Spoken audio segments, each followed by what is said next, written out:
Hello, and welcome back to another Football Commentaries live stream. It is the biggest night for both of these clubs in their history as Crystal Palace and Rayo Vallecano both battle it out for their first ever European trophy in Leipzig for the Europa Conference League. For the Eagles, this is their first ever European campaign, which was earned after winning their first major honour last year with their FA Cup triumph. In Glasner's final season at the club, he has still not been able to improve Palace's league position in the Premier League.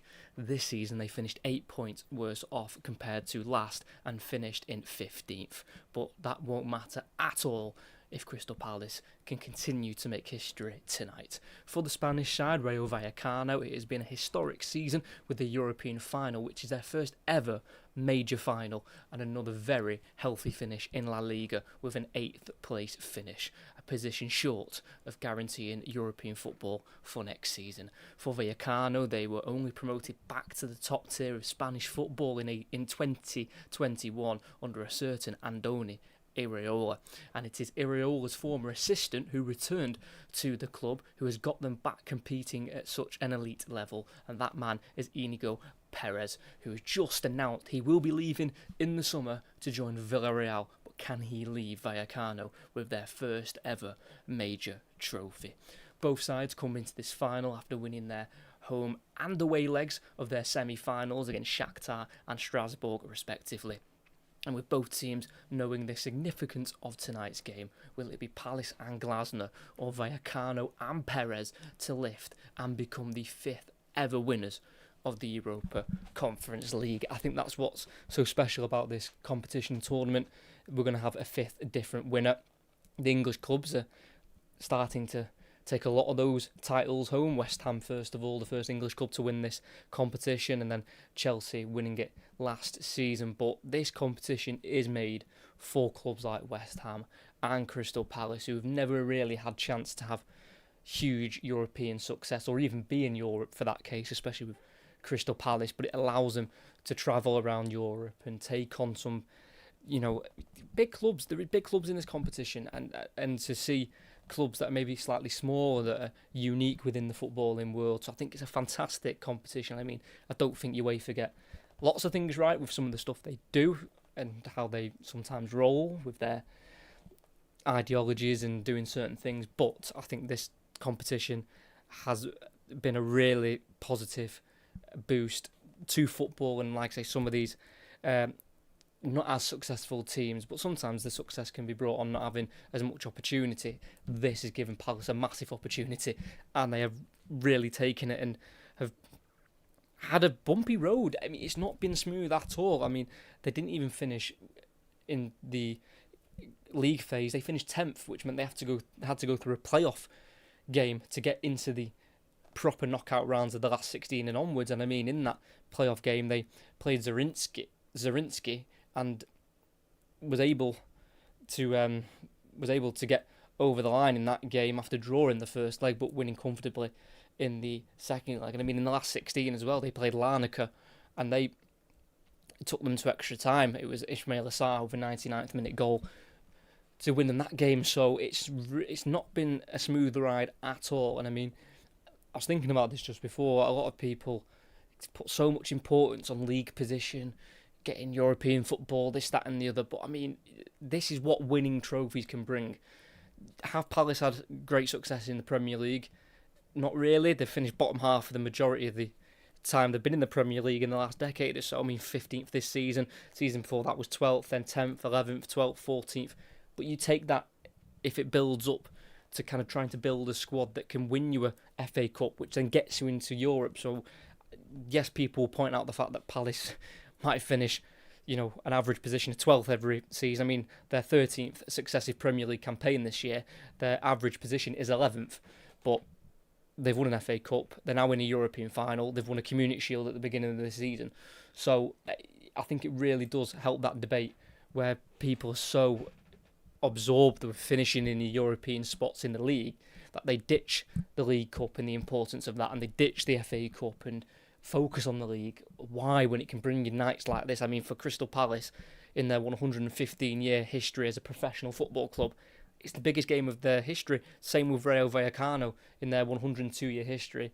this is as big as it gets, and it could get bigger if they win tonight. Going into the Europa League, you start facing clubs of huge magnitude. I think AC Milan and Juventus are in the Europa League next season, so this is so huge for both clubs. It cannot be underestimated. I mean, this is Crystal Palace's first ever season in Europe. For Rayo Vallecano, they did feature in the UEFA Cup in the 2000-2001 campaign, but were not able to win that competition. I'm pretty sure they got to the quarter-final stage. They got to the quarter-final stage, but lost 4-2 on aggregate to fellow Spanish side Alaves, who, funnily enough, they beat at the weekend in their final La Liga game. They beat Alaves 2-1 with an 89th minute winner in that one to finish in 8th position on 47 points. I mean, 5 points less than they got last season, but it's the same position, 8th last season and 8th this season as well, as both sets of starting 11s are in the tunnel. Crystal Palace will be led out by their new captain, Dean Henderson, who took the armband after the departure of Mark Gay, and just behind him will be Jean-Philippe Mateta, who could be out of the club come the end of this campaign. Had a failed move to AC Milan in January, which was going to be reported £30 million. For Rayo Vallecano, their captain will be Oscar Valentin, who is a 31-year-old central midfielder who joined in 2019, and that was after a 2-year stint he had at the club at the B team from 2014 to 2016. He then eventually returned and is now taking them to a European final. I mean, for so many of these players, it's their biggest games of their career, and I think for Crystal Palace, this will be a perfect way for them to build on the success they've already had this season. There's a little bit of unknown in terms of what's going to be happening next season at Crystal Palace, who's going to be in charge, because Glasner won't be there. They're going to try and pick, they've got to really get that appointment right. Of course, Andoni Iraola is available, and he's been linked. The man who was once manager of Rayo Vallecano and got them promoted to the first tier of Spanish football. As here are the two sets of starting 11s who line up alongside the officials. Tonight's referee is Maurizio Mariani from Italy, the 44-year-old who has been a UEFA Elite category referee since 2020. As we'll go through both sets of starting 11s, we'll start with Crystal Palace, who make just one change from their last lineup in this competition against Shakhtar Donetsk, but the 6 changes from their lineup at the weekend against Arsenal. It is, of course, Dean Henderson to start in goal, who's kept 1 clean sheet in his last 4 in this competition. There's a shuffle around at the back in terms of the 3 centre-halves. JD Canvo continues alongside his French teammate of Maxence Lacroix, but alongside them will be Chadi Riyad, the Moroccan, who comes in for Chris Richards, who's picked up a slight injury, but he's fit enough to make the bench. Chadi Riyad just making his second start in this season's Conference League. 2 wing-backs on the right-hand side will be Daniel Munoz, and on the left-hand side will be Tyreek Mitchell, who featured in every Premier League game this season. The 2 central midfielders, another doubt was Adam Wharton, who played a sub-part in the game against Arsenal, but he's fit to start, and he'll play alongside Deitch Kamada, who is making another appearance in the Conference League, scoring in the first leg against Shakhtar Donetsk in the semi-final. And then 3 up front on the right-hand side is the competition's top scorer, Ismail Assar, who has scored 9 goals in this competition. He has scored in each of the last 5 games, and in those last 5 games, he's scored 6 altogether. On the left-hand side is Jeremy Pino, who's been called up to the Spain squad for the World Cup, and leading the line through the middle, making his 50th appearance of the season, is Jean-Philippe Mateta, who has scored just the 2 goals in this competition, scoring against Fiorentina in the quarter-final first leg and also in qualifying. So he's not exactly been firing them in this competition, but he'll be up for this, and he'll be wanting to part Palace with a gift of a goal in the Conference League final. For Rayo Vallecano is Augusto Batalla in goal, who joined in the summer from River Plate. It's a back 4 of Andre Ratiu, and then on the left back will be Pep Chavaria, and then 2 centre-halves of Florian Lejeune and Patty Cease, with two holding midfielders of Oscar Valentin, the captain, and Unai Lopez. Three behind the striker on the right-hand side will be Jorge de Frutos, who has got 10 La Liga goals this season for Rayo Vallecano, the most in this squad. On the left-hand side will be Alvaro Garcia, who is making his 317th appearance for the club. And he has scored 6 in this competition, 3 of them in qualifying, 2 of them in the league phase, and 1 of them in the knockout stage in the last 16 first leg against Samsun Spor. And then in behind, playing the number 10 position, is the number 7, Issy Palazon, who has scored 3 league goals this season and has got 3 also in the Conference League, scoring in the first and second leg of the quarter-final stage against AEK Athens. And through the middle, leading the line, the striker, their number 9, Alimão, the Brazilian striker, signed for €4.5 million in the summer from Pachuca in Mexico. He actually signed for Pachuca in the summer also, but then was sold 6 weeks later to Rayo Vallecano, where they made a €1.5 million profit on the number 9.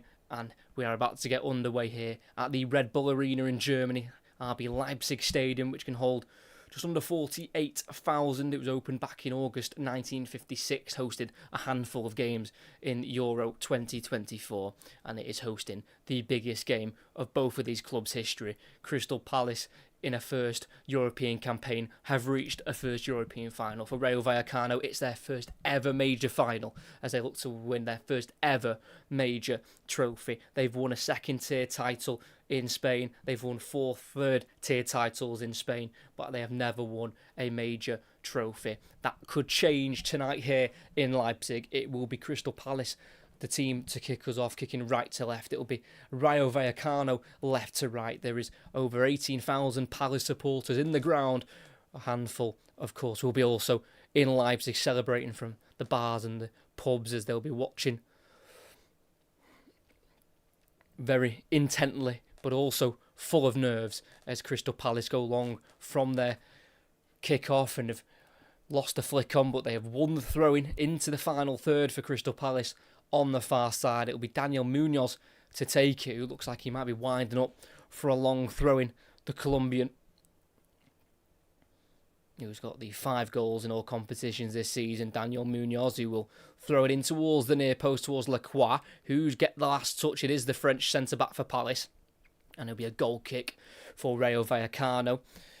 Maxence Lacroix going up for the header, with Patty Cease, the number 6 for Vallecano, at the back. The Senegalese centre-half, who was used as a substitute player in the AFCON win for Senegal, which has now been given to Morocco, but that's a whole different story with that Africa Cup of Nations final where Senegal won it but were off the pitch and seemed to have forfeited. It's now been given to Morocco, so yeah, very messy showing in the AFCON final. Hopefully we get nothing like that in this final as Vallecano go long. Header on the halfway line by Chadi Riyad up towards Jean-Philippe Mateta. Lejeune heads it out to the right back here of Ratti, who clears it down the Rayo Vallecano right-hand side, where Alimão can bring it down and kick it off Riyad, and it will be a throw-in for Vallecano just inside the Palace half on the near side. It's the first chance for the Spanish side to get on the ball and try and cause some of their own pressure in this Conference League final. It's going to be taken by the Romanian Andrei Ratiu, who played every minute for Romania in the Euros in 2024. You might remember him having the blue dyed hair in that tournament as he gets the throw in. Can't get the return back from Alimão, but it's put back down the right-hand side. It's too much on it, and it will roll for a goal kick for Crystal Palace, as the Palace fans are behind that goal at the moment, where Dean Henderson will try and protect any goals from going in the first half. There is Inigo Perez, the manager of Rayo Vallecano, who will be leaving at the end of the season as he has agreed terms with Villarreal to take over them in the summer. But he'll want to depart with the biggest gift he can of a European trophy. 2.5 minutes in here at Leipzig. It's Palace 0, Vallecano 0, and it's going to be a long goal kick to be taken by captain Dean Henderson, who will be going to the to the World Cup himself in the summer. Can't quite reach a Palace player, and it's in Ratiu's possession, the right back, but he's giving it away to Kamada. Jean-Philippe Mateta with a flick towards Sarr, cut out by Lejeune, and it'll be Vallecano on the ball with their right back Ratiu to the edge of the 18-yard box to Lejeune, formerly of Newcastle, the French centre-back, 35 years of age now, as they go over long looking for a switch out to the left towards Garcia, who tries to win the header there on Canvo, but the young defender wins it ahead of the left winger for Vallecano, and it's Palace on the ball now with Canvo, lifted ball down the right channel into the Vallecano half. It's Sisu slips, and Mateta can take it on. Sarr making a run around him to the right. He plays it in towards Sarr in the box. Good interception by Lejeune, who had to get there.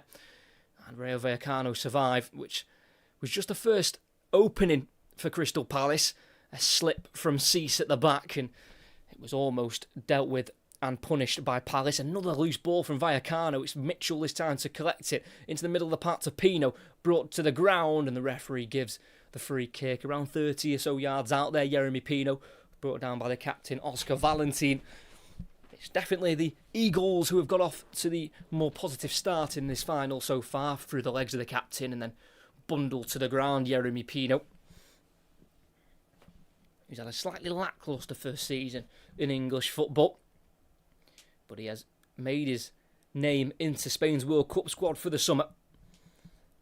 And it's just to the left side of where the penalty spot would be, so just a little bit left to the centre of the pitch for Crystal Palace. Just over 4 minutes in, still 0-0 in Leipzig.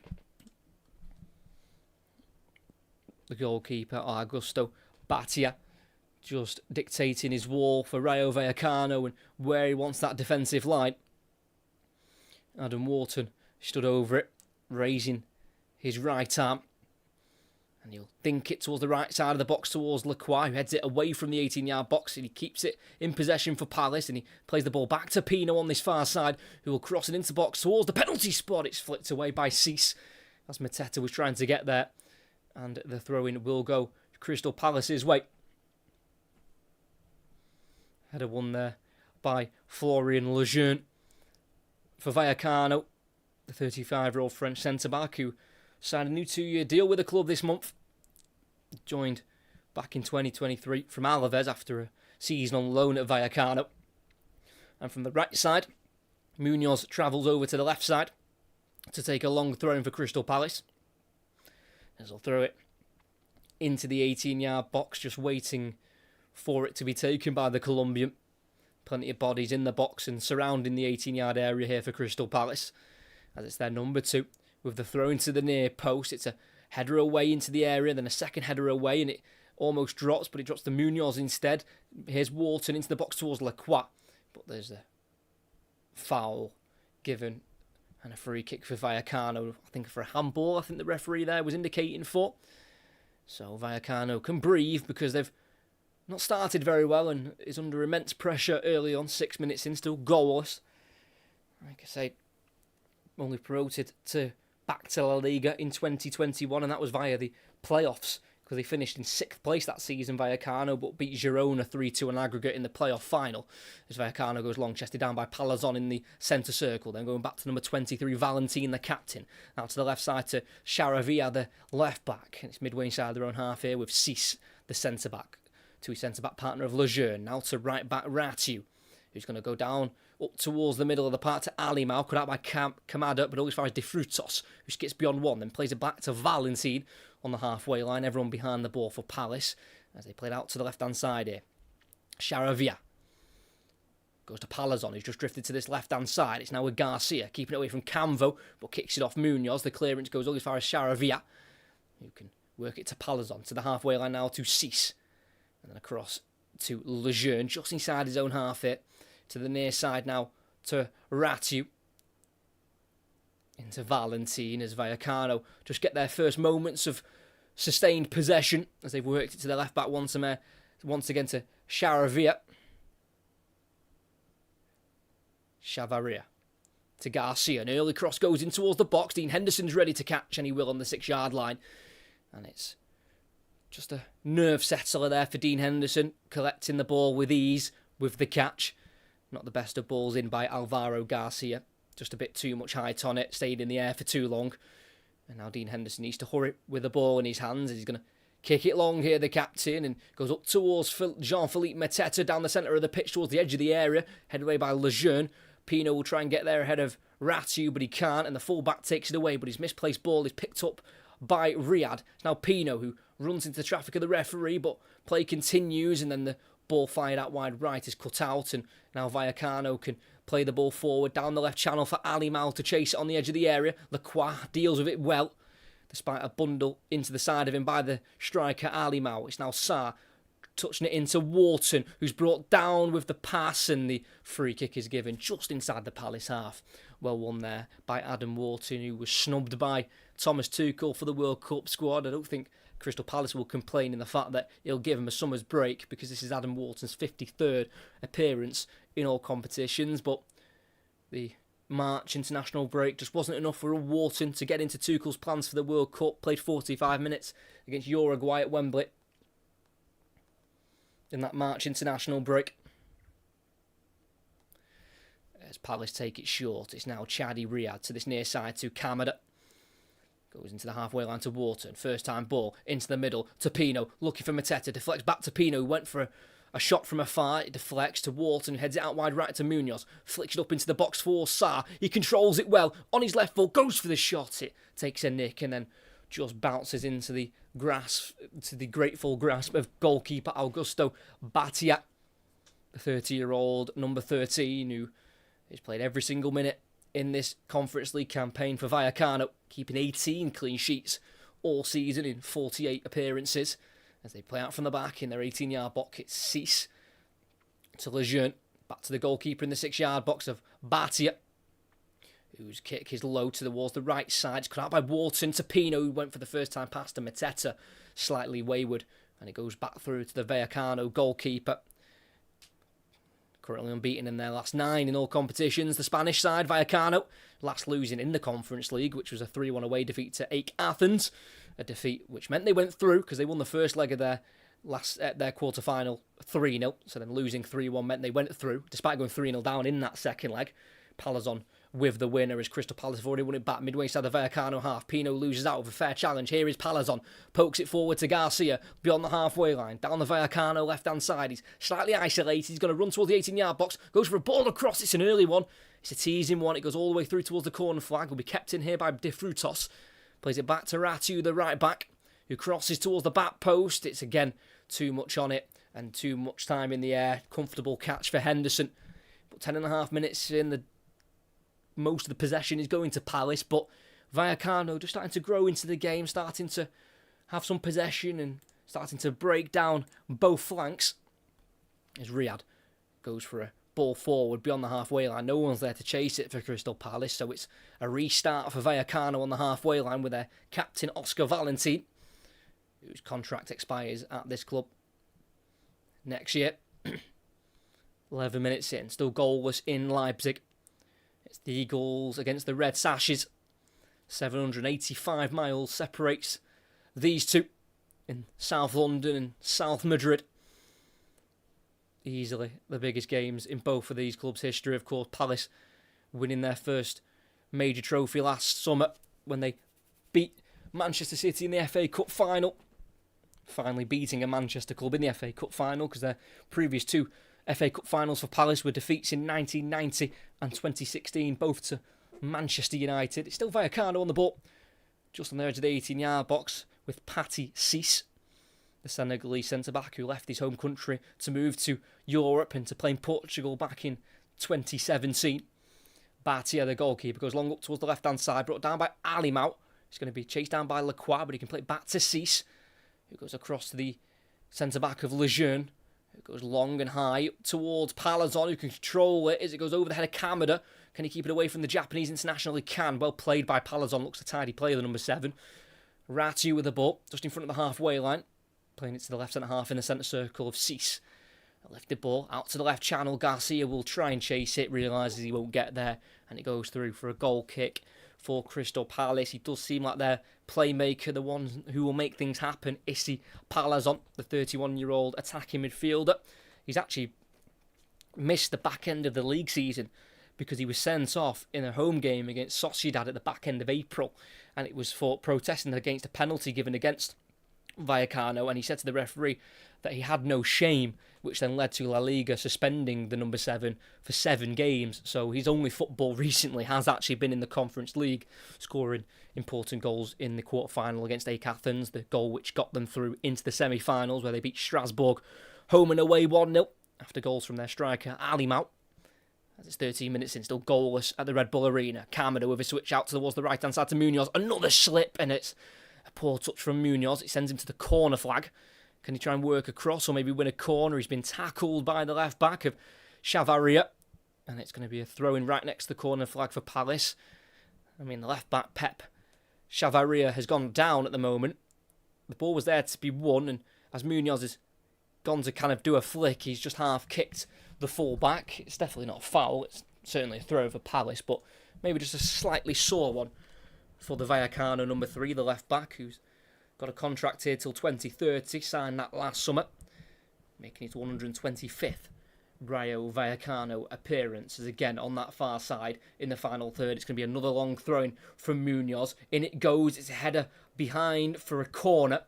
Missed Lacroix, and then was headed behind by their striker, Ali Mau, who's not quite had a sniff at goal at the other end, but he's doing his defensive work well. It's going to be a set-piece chance for Crystal Palace. Plenty of height in there. All three centre-backs are 6'2", plus they've got Mateta, who's 6'4". So there's plenty to aim for the Eagles. The referee just having a word with the players in the 6-yard box because it's heavily congested. There'll be plenty of pushing and shoving and contact. It's something the referee will have to keep an eye on. And there's the Rayo Vallecano goalkeeper trying to make his presence known in the box in a full green kit tonight. Barking out orders there, the referee, Maurizio Mariani, the 44-year-old. As it's going to be Wharton, 2 arms raised. It's going to be a left-footed in-swinger. And in it goes. It's towards the centre of the box. It's a header away and a header on for Vallecano by Lejeune, but there was a foul in there from a Palace player. And it's going to be a free kick for the Spanish side, who've lost just 1 in their last 9 in La Liga. And that loss was away to Mallorca in the middle of April, but in all competitions they're unbeaten in their last 9. Just a bit too much physicality in the box there from Crystal Palace. Oliver Glasner looking to win his second ever European title. Won the Europa League 4 years ago with Frankfurt on penalties against Rangers in Seville. And the free kick's going to be taken long by Batia. And it's out towards the Vallecano left. A good header won by Ali Mau, but headed away by Munoz. On once more by Wharton. Then again by Saab. And then a clearance with a volley by Lejeune.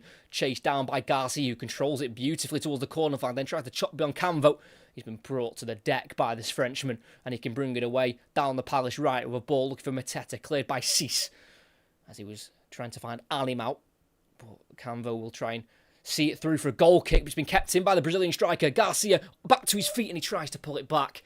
Deflects off the Palace defender. And it's a throw-in in the final third for Vallecano on the far side. Just didn't seem strong enough there, J.D. Canvo, the 19-year-old defender. And Ali Mau, the striker, was able to get round him and keep the ball in, kicking it in play. Alvaro Garcia just claiming there was a hand in the face by the number 23 for Crystal Palace, J.D. Canvo. But the referee just wants the game to get moving and carrying on. Palace clears it from the throw. All the way back to the Vallecano goalkeeper, midway side his own half here, Batia, who's got a contract here at the club till 2030. He's going to go along the goalkeeper, looking out towards the Vallecano right, looking for De Frutos, who loses out on the header to Chadi Riyad, the Moroccan, who's had a horrid time since joining Palace in July 2024 with injury. He's only making his 15th appearance for the club. Suffered a knee injury between August and December of 2024, and then did his ACL and was out for pretty much a whole calendar year from January to December of 2025. So he's had rotten luck, the Moroccan. But he has started the last 2 Premier League games, even though he's only played twice previously in this competition all season. As it's back with the Vallecano goalkeeper on the edge of the 18-yard box. Goes to his right centre-half here of Lejeune, who's making his first ever set of European appearances this season. He did play 42 times in the Premier League. I remember his 2 famous goals away at Goodison Park for Florian Lejeune. Newcastle were 2-0 down, and he scored in the 94th minute and the 95th minute to equalise single-handedly from centre-back, which was quite the end to the game. Still on the edge of the 18-yard box for Vallecano with Paty Cis, the 6'1" Senegalese international. It's now Lejeune. No press from the Palace side at the moment. as there's a big switch out towards the left-hand side. It's a little bit too much on it, and it won't be kept in by the left-back, Chavarria, who had got forward from full-back for Vallecano. And giving out some instructions there, the 38-year-old manager, Inigo Perez, formerly a central midfielder in his playing days, a Vallecano manager, taking charge of his 113th game, winning 44, losing 35. He was the assistant of Andoni Iraola when he was manager of the club, and then he left when Iraola left, but then returned in the February of that following season, kept them up, avoided relegation, finishing 17th, and he's just took them from one height to the next. He's been absolutely brilliant. Inigo Perez, it's just under 19 minutes in, it's still goal. It's not had many huge chances yet in this game. I'm sure they'll come eventually. But I wouldn't say it's exactly been too nervy from both teams. You can obviously tell that they're in a European final, but they're definitely trying to get at each other when they've got the opportunity, but not wanting to take too many risks early on, as Cease still has the ball at the back for Rayo Vallecano, midway inside their own half, goes across 5 yards to Lejeune. Not many simple passes on for him. A lot of them are kind of more longer, direct options. Cease again. Dinks it out to the left to Chavarria, who can keep it in. The left back, and he can maraud forward. He's going to go for a ball inside, which has been cut out by Wharton. Spins on the ball and lifts it forward in behind for Pino. Will he get there ahead of Cease? Cease won't reach the ball. He'll reach the man instead and takes down Pino. And that'll be a yellow card. A couple of times he's done that. If anyone has looked nervy, it certainly is Patty Cease, especially when defending. He slipped once. He's missed the ball a couple of times, and he's missed it completely there. He should have definitely got contact on the ball. Lovely dink ball by Wharton just beyond the centre circle, and Cease has gone to play the ball but missed it and took out Pino. So that's a free kick and the first yellow card of the night.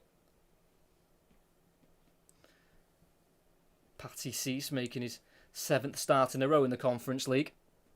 I mean, Pino could have been away there. I mean, there was covering defenders for sure, and it was definitely more of a coming together. I mean, Cease should have really cleared it, but completely failed on that objective. So slightly to the left-hand side, about 10 yards inside the Vallecano half, so it's going to have to be a long ball in from Wharton to reach the 18-yard box. The centre-backs are forward. The likes of Lacroix.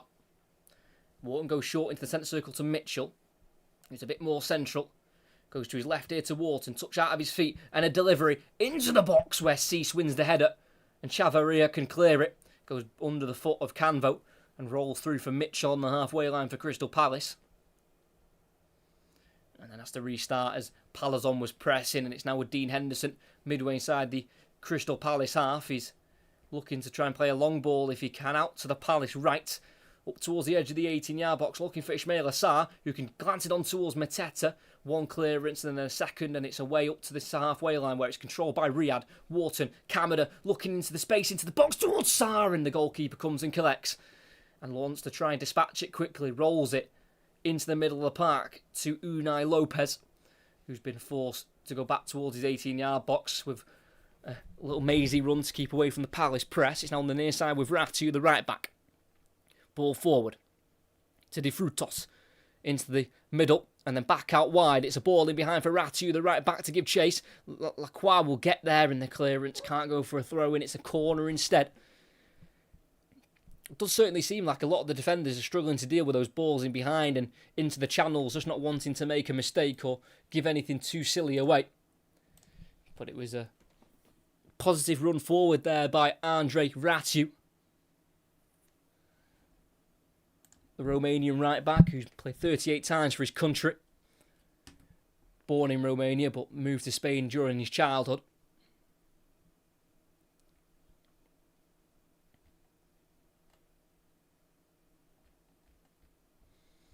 So it's a set piece for Vallecano.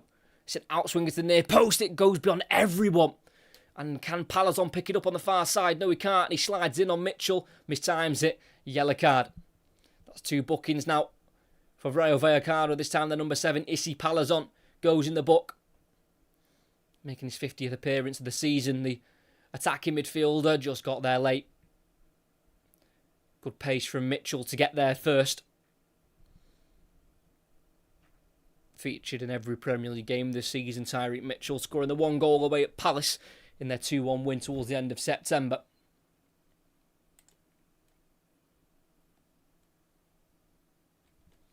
Long ball forward, midway inside the Vallecano half. Header won by captain Valentine. Headed back on by Wharton. Onto one by Pino. Headed away by Lejeune. Pino goes up himself, but then cleared away. Ali Mau will chase it for Vallecano.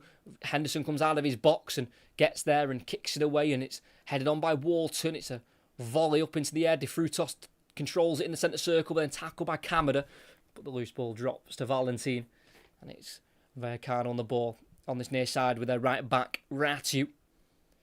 Midway inside his own half, with a pass back to Lejeune. It's now with Cease on a yellow card. Chavarria into Cease once more. No heavy press from Palace when the centre-backs have got the ball, because more often than not, the Vallecano centre-backs are trying to go long, and that time they play it in between the lines. Perfect ball. Palazon once more to his left. There's a chance here for Rayo Vallecano. Chavarria from left back forward, crossing it in, and the strike towards goal just goes wide. Ali Mau, their number 9, can't quite divert it on target. He saw it late. Chadi Riyad missed the header, and Ali Mau was just able to readjust his body to get a strike away, but he'll probably feel he could have done a bit better with that. Side foot towards the bottom left corner. Well, to Dean Henderson's left, to his right. He applauds the cross, and it's the first half opening for Rayo Vallecano, to the despair of their manager, Inigo Perez, as Palace go long up towards Mateta. Can't quite head it on against Lejeune, but the loose ball picked up by Yeremy Pino. He's facing his own goal, but can play it inside to Kamada. And then to the right centre-half, just on the halfway line of Canvo. Into the middle to Kamada. Tries to help it on in the same direction, but cut out by Palazon, but deflects to Kamada. Gets away with that there. The Japanese international, who will be on his way to the World Cup in the summer. Of course, featured for Japan when beating England in the March international break, as Sarr helps on down the right channel for Mateta. He's battling with Cease. Last touch off the centre-half, and it's a throw-in on the halfway line for Palace. Just over 25 minutes in, and it's still goalless between the two. Palace are probably looking like they're going to create the better chance, but Vallecano have got crosses into the area, but not quite testing Dean Henderson yet. Only a couple of catches for Crystal Palace's number 1. Thrown into the middle of the park for Pino. Headed back to the halfway line to Wharton. Then to the left-hand side now to Mitchell. About 10 yards inside the Vallecano half. Faces forward. Plays it into the middle once more to Wharton. Across to the right to Kamada, who can drive forward. Not pressured at the moment. Then skips beyond the challenger Garcia. 5-yard pass back to Canvo. Kamada stayed wide. Canvo faces the other way and switches out towards the left now to Riyad, just in front of the centre circle. Getting away from Ali Mau. Riyad into the final third. Lays it off to his left to Mitchell. Onto his left foot. Crosses. It's whipped. It's a dangerous ball in, and Munoz at the back post clatters into Chavarria. And it's a free kick for Rayo Vallecano. Well won by the 28-year-old left back, Pep Chavarria, who only played his first La Liga season back in September 2022. Now just under 4 years on, he's starting in a European final. For Crystal Palace, their last away win, and their last win away from Selhurst Park, was against Shakhtar Donetsk in the first leg of the semi-final, when they won 3-1, taking the lead in 21 seconds for Ismail Assar, the quickest ever goal in the Conference League.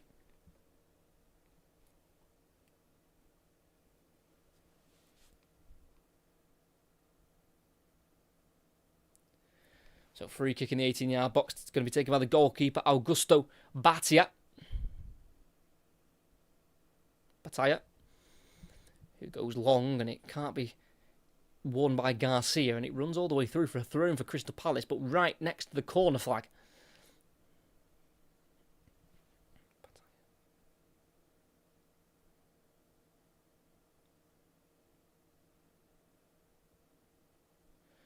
Throw-in to be taken by Daniel Munoz, the 29-year-old. Throws it short to Wharton. Touch goes up into the air, and he's been dispossessed by Garcia, and then Palazon's ball back out wide. He's just slightly away from Unai Lopez, and that's another throw-in for Crystal Palace. Taken quickly down the line by Munoz to Sarr. Cut out by Cease, and that's a Throwing again for Crystal Palace, this time about 10 yards inside the Vallecano half, so they can push up the pitch. The Eagles. Wharton back to Munoz, tackled fairly. And now Vallecano can look to break. Ali Mal, the striker, holding up, finding Palazon. Then to the left winger of Garcia on the halfway line. Turns away from Wharton, but then runs into traffic of Ishmael Assar, who can try and get away from the Vallecano press, but he can't. Lopez wins it back. Now played forward to Palazon. Looking for Garcia, cut out well by Canvo. And it's a throw in just inside the Palace half for the Spanish side.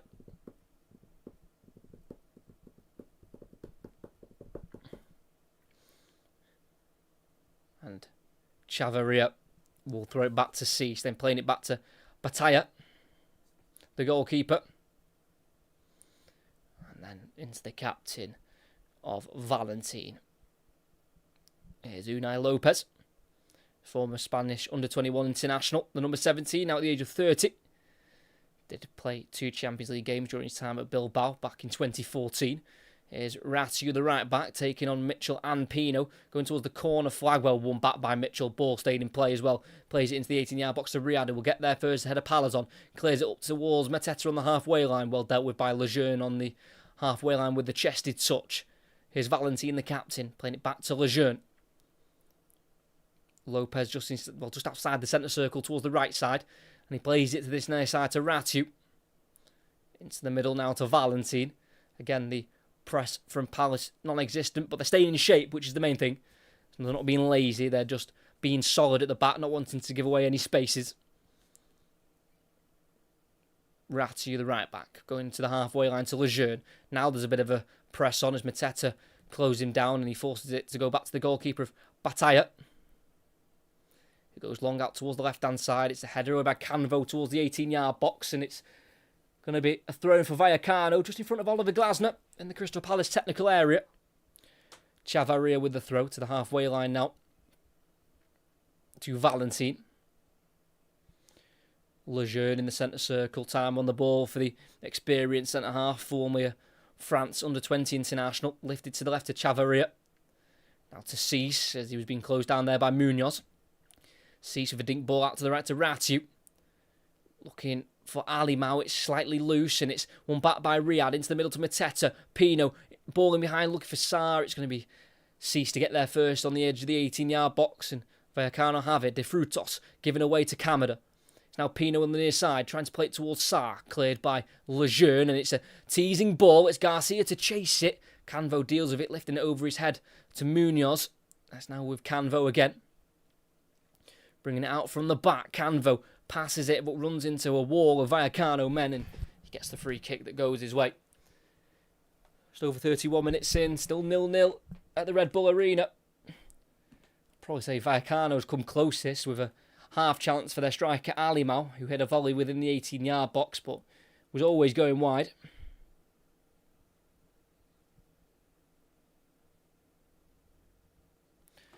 He's on the halfway line on the far side with Munoz. Forced to go back to Canvo. And then across to Lacroix. It's now Chadi Riyad, the Moroccan, a left centre back, as referee stopped play here because there's a Palace player down off the ball, and it's just Ishmael Assar who's down. That's not great. He is the competition's top scorer with 9 goals. He's got 21 in all competitions, the former Watford man.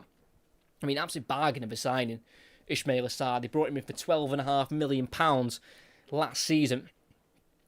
Just a boot potentially down the Achilles of the Senegalese international, just off the ball as he was making a run in behind. It never went to him in the end.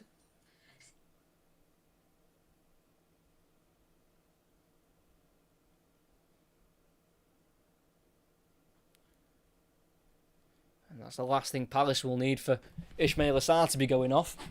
They're going to hope he's going to be able to continue. They have plenty of options on the bench in terms of attacking players. They've got Evan Gassant, the loanee from Aston Villa, Brennan Johnson, who they brought in January also, alongside Jørgen Strand Larsen, who I know is more of a striker than a winger like Ishmael Assar. And because he's received treatment, Palace's number 7 will have to go off the pitch for a short period of time.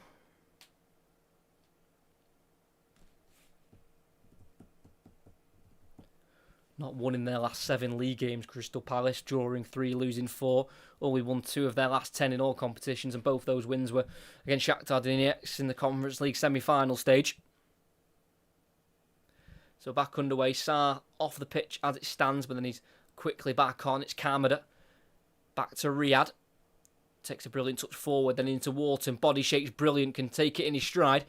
Brought to the ground, but then gets back up, and the referee plays advantage. It's Wharton again, into the channel for Mateta, who gets the touch out wide. Here is Mateta, being tracked all the way by Lejeune. But Mateta keeps it, playing it back to Kamada. Wharton to Mateta, to Wharton again. It's fancy football from Crystal Palace. Wharton goes down. Referee tells him to get up. Mitchell goes down. Again, waved away by the referee. And then Vallecano can try and break. De Frutos to Palazon. Can he release it back through to De Frutos? He'll play it down the right channel. De Frutos gets there, but can't get around Lacroix. And the last touch comes off the Spanish winger. And it's going to be a goal kick for Crystal Palace. Well won there by Lacroix. More like it, though, from Vallecano. That was a very speedy counter-attack, as Crystal Palace was looking for a couple of free kicks in the final third. I think both rightly waved away by the referee, Maurizio Mariani. Chadi Riyad at the left centre-back position in the defensive third for Palace. That's a long ball up towards Mateta. Touches it down for Pino, who can get away from Rayo, and now playing to Mitchell, who loses out to De Frutos, gets his body between man and ball, and it's a throw-in for the Spanish side. Well won there by Jorge De Frutos, the 29-year-old right winger, looking for his 25th Rayo Vallecano goal of his career. Did come through Real Madrid for 2 years, between 2018 and 2020. It's where he had his first stint at this club, 7 months in. Jorge De Frutos, January to July 2020. Had a loan spell and then came here permanently in August 2023, signing from Levante for €8 million. Stoppage in play here. The goalkeeper alerting the referee there's something wrong going on in the crowd. The referee will add the time on that this will take. He's indicating that to everyone in the stadium. Not quite sure what's going on in the crowd and what the problem is, but the referee was alerted to it by the goalkeeper, Augusto Batalla.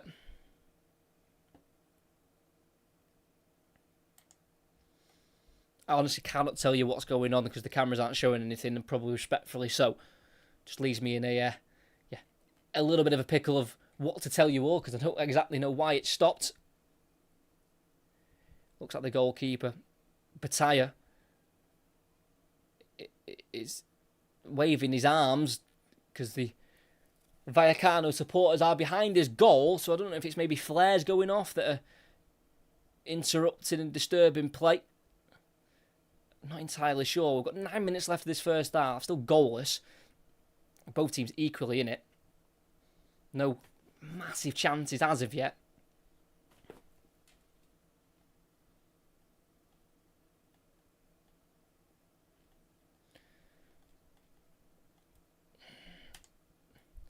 Trying to find out what exactly the stoppage is here. I'm going to try and do some research and see what's going on.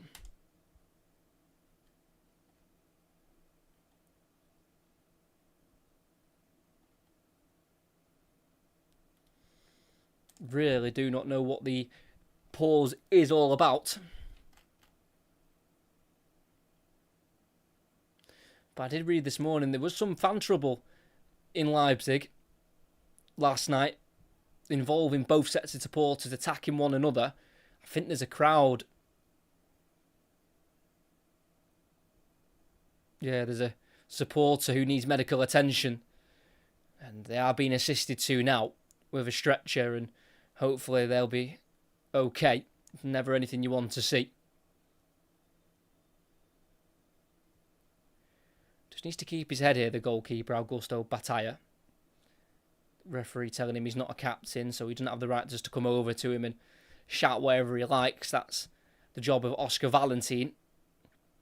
I don't know if the goalkeeper's frustrated with the fact he had to alert the referee to it, but that doesn't matter anymore. I think he needs to let that go and just concentrate on the game, because as a goalkeeper, you've got to be focused at all times. So I think we're going to get back underway now Yeah, emergency in the crowd, a medical emergency. They're throwing down the line, straight back out of play by Rayo. Can't be kept in by De Frutos. And that's a throw-in for Crystal Palace with their number 3, Tyreek Mitchell. Throws it towards Pino, loses out to Rayo. Palazon. Lopez to the right back, to the left-hand side now to Chavarria. Chavarria for Vallecano. Playing it to Garcia, the left winger, midway inside the Palace half. Goes back into Lopez, who works the ball to the halfway line to Patty Cease. Lejeune to the near side to Rayo, the right back. Fancied an early cross, decides against it, goes down there to De Frutos in the final third, who will then cross it himself, touching the area, laid off, strike towards goal, and it's just wide. So close by Unai Lopez. The goal kick's given. Tried to bend it into the bottom right corner as well. Worked down the right flank by Vallecano. Dangerous ball in from De Frutos. It was controlled and laid off by Alvaro Garcia, who found Unai Lopez, who bent it around Wharton. Just not enough bend on it to hit the bottom corner because Dean Henderson was left flat-footed. That's the first real warning sign to Crystal Palace with a move that has broke their structure. As Sarr in the area can't quite return the ball to Munoz, and a kick out of play from Cease gives Crystal Palace a corner. Just over 5 minutes left of the first half. We're still goalless as both teams are looking for a first major European trophy. For Palace, it'll be their first season in Europe, and it'll be a first European trophy. For Vallecano, it'll be their first ever major trophy in their history of any kind.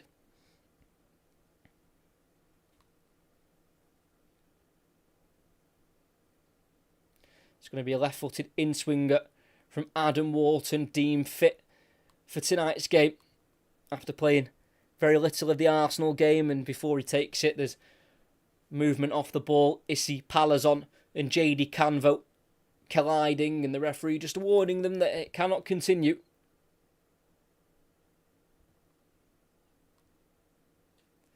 So it's going to be a second attempt for the corner to be taken here for Adam Wharton. In-swinger to the middle of the box. Mateta almost gets there. Lacroix tries to help it back in, and it goes out of play for a goal kick. Kind of just hit the head of Mateta, and then Lacroix tried to recycle it with a cross, but he just miskicked it, and then away it went for a goal kick.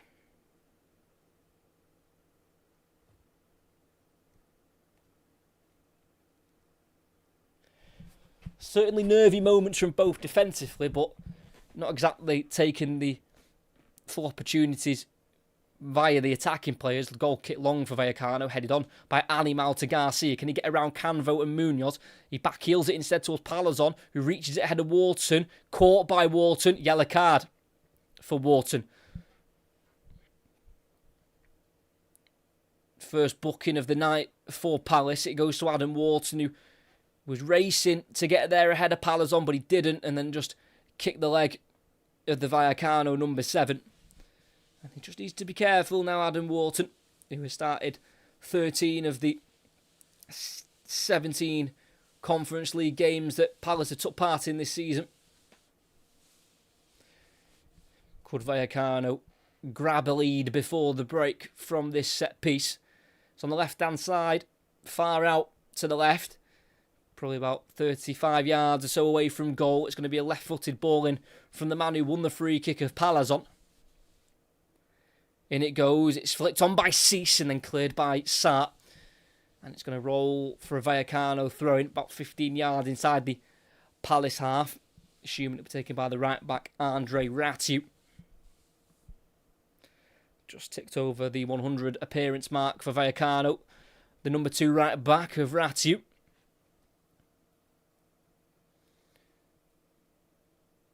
Throws it short to Alimau. Then returns it to Rayo. Being pressured here by Kamada. Turns away from Kamada. One way and then the other. Just needs to release it. But instead the free kick's gone his way. Bit too much grappling there from Deitch Kamada. And they restart with just within their own half with Lejeune. Finds the left back of Chavarria. Palazon tries to cut inside. Tackle Munoz to the centre circle to Kamada. Pino in the Vallecano half, works it out to the right side to Munoz, galloping forward. Daniel Munoz, he's got Wharton in support, finds him, 25 yards out, returns it into the box towards Munoz. Can he get there first? He slides in, and he can't quite make the cross. Cleared eventually. All as far as Camera, who hits it left-footed. But there's a free kick in there as Munoz tried to keep it in. He kicked it off the defender, and then as he was sliding to the ground, the ball deflected back off Munoz, but off his hand, which was raised up to above his body to his right. His right arm raised above his body. And a free kick given by the referee of Maurizio Mariani. I don't think there'll be one manager happier than the other. I think it'll be pretty balanced so far. Don't think either side have done enough to have the lead in the game, but they've certainly looked nervy and edgy in certain moments, especially defensively. Big kick forward from the goalkeeper of Batalla. Goes all the way through to Garcia, who falls over the ball. Munoz pokes it away, but there's a free kick for Palace anyway because Alvaro Garcia was in an offside position. He's all he ever played his football in Spain, Alvaro Garcia. Played for the likes of Cadiz and Granada and Racing Club.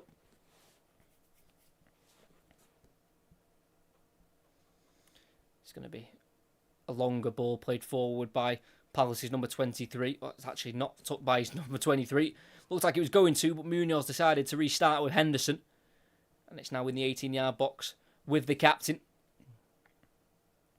Riyad at left centre-back gets the ball back and strides forward with the ball. Just before the halfway line, he has to turn backwards to keep it, and he goes to Lacroix. Can he find the ball forward? It's right-footed. He's looking up towards Pino. It's a header won by Ratiu, but he can't quite get on the second ball. And it's now Mitchell with a header inside. Can't work it to Mateta. Cleared by Lopez. Headed away by Canvo for Palace. First touch there by Sarr. Finds its way to Munoz. About 5 yards inside the Vallecano half. Goes back to the halfway line to Canvo. No pressing him at the moment as he lifts it out to the right to Munoz, who controls it. And then plays it back to Canvo once more, just inside the Vallecano half again. Across to one of his centre-back partners, and that's Lacroix. We're going to have 4 minutes added on here at the Red Bull Arena. Still goalless. Riyad lifted the ball down the left-hand side. Can it be kept in by Mitchell? It can. Tyreek Mitchell towards the corner flag. Right-footed ball inside. Can't work its way to Pino. It's now with Ratiu on the edge of the area. Tackled by Mitchell fairly. Tyreek Mitchell crossing it towards Mateta. Headed away by Cease to the edge of the box. Helped on by Ratiu. And it's a ball for Vallecano to try and break with. De Frutos, the right winger, cuts inside away from Riyad. Still with De Frutos, who is stopped in his tracks by Wharton. Brilliant tackle. And it's now Crystal Palace on the ball. Kamada in between the lines for Wharton. Binking over the top towards Mateta, just behind the Frenchman. Will the flag stay down? It will. Jean-Philippe Mateta in a right wing position. Goes back to Canvo, who's forward from centre-back. Inside to Wharton, 25 yards out. Crosses it in towards goal. Tyreek Mitchell heads it wide. That's the biggest chance of the final. In the 6-yard box. And he completely misses the target. It's a special kind of cross, that, from Adam Wharton. The pace of it. The positioning of it. But the direction of the header. Oh, he completely miscues it. That's a worldly offered opportunity for Tyreek Mitchell, who has scored twice in this Conference League campaign, most recently in the first leg of their semi-final against Fiorentina. He's probably one of the last people you want it to land to in terms of a header. I mean, Inigo Perez, the Vallecano manager, is absolutely furious about that opportunity because it should have been taken in the 6-yard box. He's just got to get it on target, and the end result will more than likely be a goal. And you just hope for Crystal Palace and Tyreek Mitchell that doesn't come back to haunt them. We played 2 minutes of the 4 added on. Still goalless, but potentially we should have had Crystal Palace in the lead.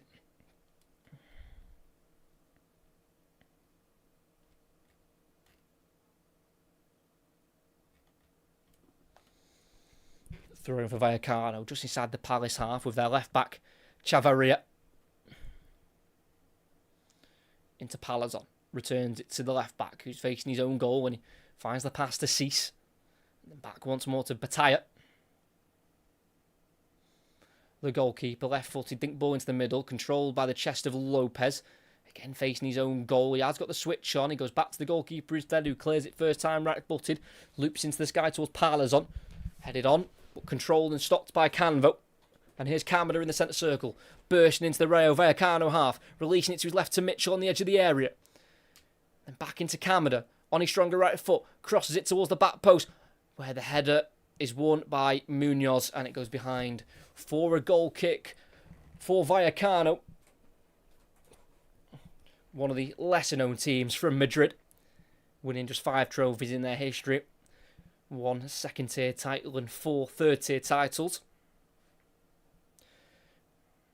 That was their last season in the third tier when they won the league in 2008. Since then, they've either been in La Liga or La Liga 2.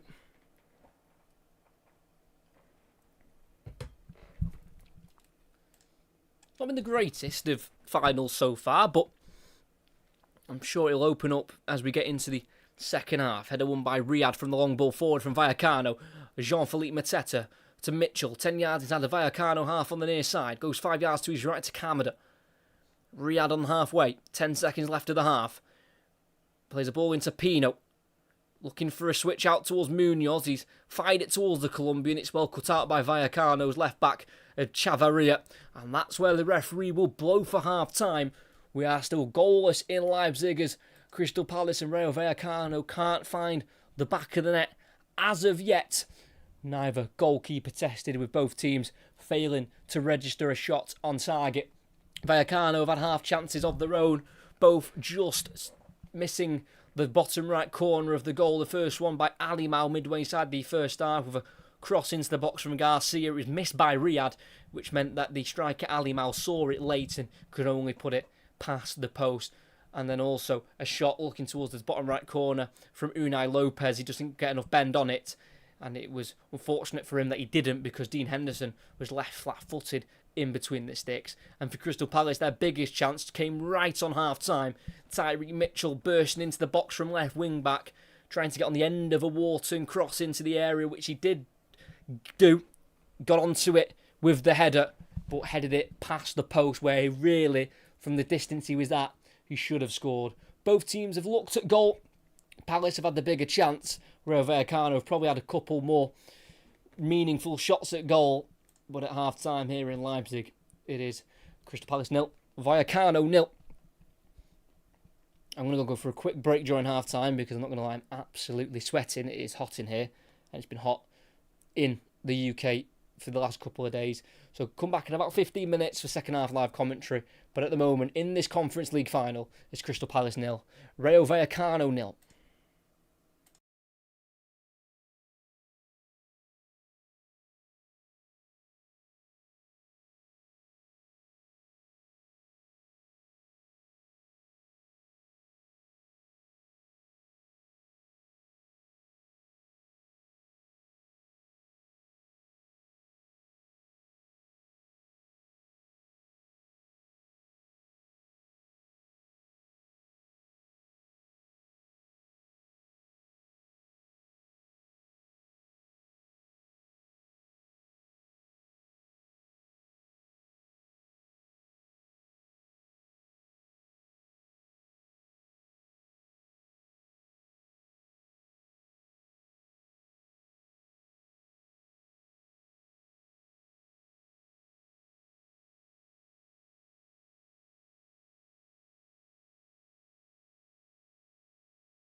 Hello, we are back for the second half of Crystal Palace and their Conference League final. In their first ever European campaign, they have reached the final. Probably their biggest game in their history. I mean, the FA Cup final is very closely following that behind. But, I mean, European trophies are just completely different ballgame. Completely different. And for Rayo Vallecano, they were in the second tier of Spanish football only 5 years ago, so the rise they've had has been superb. And I mean, they finished higher than Crystal Palace in the league phase. Palace finished 10th, Vallecano finished 5th on 3 more points than Palace. Lost just the one game in the league phase, Vallecano, and that was 2-1 away at Bratislava back in the end of November. They did go 1-0 up in that game in the 24th minute via Fran Perez, who is not actually registered for the knockout phases, so he's not in the squad tonight for Rayo Vallecano.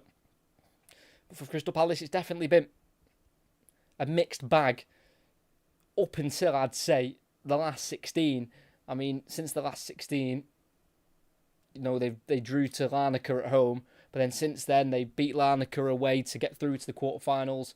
And against the quarterfinals, they beat Fiorentina 3-0. Yes, they lost the second leg 2-1, but that's fine. And then beat Shakhtar home and away. It would be the best parting present from Oliver Glasner to these Crystal Palace supporters. Not like he's already given them enough with an FA Cup and a Community Shield and also a European campaign, but this is exactly what he will want to part. And it'll be interesting to know where Oliver Glasner goes. I mean, he's had a very steady managerial career, kind of really coming onto the scene as a LASK manager from 2015-2019 and spent 2 years at Wolfsburg and 2 years at Frankfurt when he won the Europa League, and now the probably about 25 months with Palace. Funnily enough, took over on the 20th of February 2024. Inigo Perez, who's in the opposite dugout for Vallecano, took over them on the 14th of February 2024. So there's literally 6 days apart between their appointments, and they're pretty much at the exact same stage. Both leaving at the end of the season, both in a Conference League final, both wanting to win a first European trophy for their clubs. I don't think there's going to be any changes either side. It'll be Rayo Vallecano kicking right to left towards their supporters, and then for Palace, they'll be attacking left to right towards their support. Here in the Red Bull Arena, they want to get hold of that Conference League trophy, which is 57.5 centimetres tall. It weighs 11 kilograms, and it is something that both of these teams will want to be lifting come the end of the game, as it's Vallecano to kick us off, playing it back to their French centre-half, Florian Lejeune, who's definitely looked the more settled out of the two centre-backs, as his centre-back partner, Patty Cisse, is on a yellow card after a late challenge on Yeremy Pino in the first half. And here is Cisse on the ball, going to this near side, just inside the Palace half. And then back to Cisse again, into the middle, to Lopez, and then Cisse again, having to go back to the goalkeeper, Bataya, who kicks it long out towards the Vallecano right side, controlled by Chadi Riyad for Crystal Palace, and the Eagles are back on the ball with Canvo. To this near side to Munoz, just inside his own half, being closed down, but forced to play the ball back to Canvo's. Under pressure, plays it square to Lacroix, then forward to Kamada, beating the Vallecano press brilliantly. Kamada, ball out to the left, Mitchell with the touch in front of him, and the cross towards Mateta. It's a big sliding challenge from Lejeune, and it's a throw-in for Palace. Mateta trying to get those Palace supporters up for this second half. It's a positive start. That's key defending and a key intervention from Florian Lejeune. Proper back to front stuff that from Palace. Starting with the centre-backs of Canvo and Lacroix, and then working it to Kamada, who set Mitchell away on that left-hand side. And the cross to the near post couldn't quite reach Jean-Philippe Mateta. Will be going to the World Cup with France. He scored 2 in his 3 appearances for his country, scoring against Iceland and Azerbaijan. Munoz from the far side, long throwing, headed up into the air by Lacroix, and it's going to be seen behind for a goal kick. Not enough direction on it from Maxence Lacroix, brought in August of 2024 from Wolfsburg for just over £15 million. Another player who's featured in the Champions League, making his 98th appearance for the Eagles. There's another slip from Rayo, the right back for Vallecano, but he can clear it to Palazon, who heads it on. And Lacroix will go back towards his goalkeeper. It's slightly short, but Henderson gets there ahead of Garcia. And it's cleared up into the air, headed away by Rayo. As far as Wharton heads it back out wide left. Mateta will chase it. Lejeune will get there, takes the touch and then slices a clearance. And it's headed out of touch by Riyad. And that's a throw-in just inside their own half for Rayo Vallecano.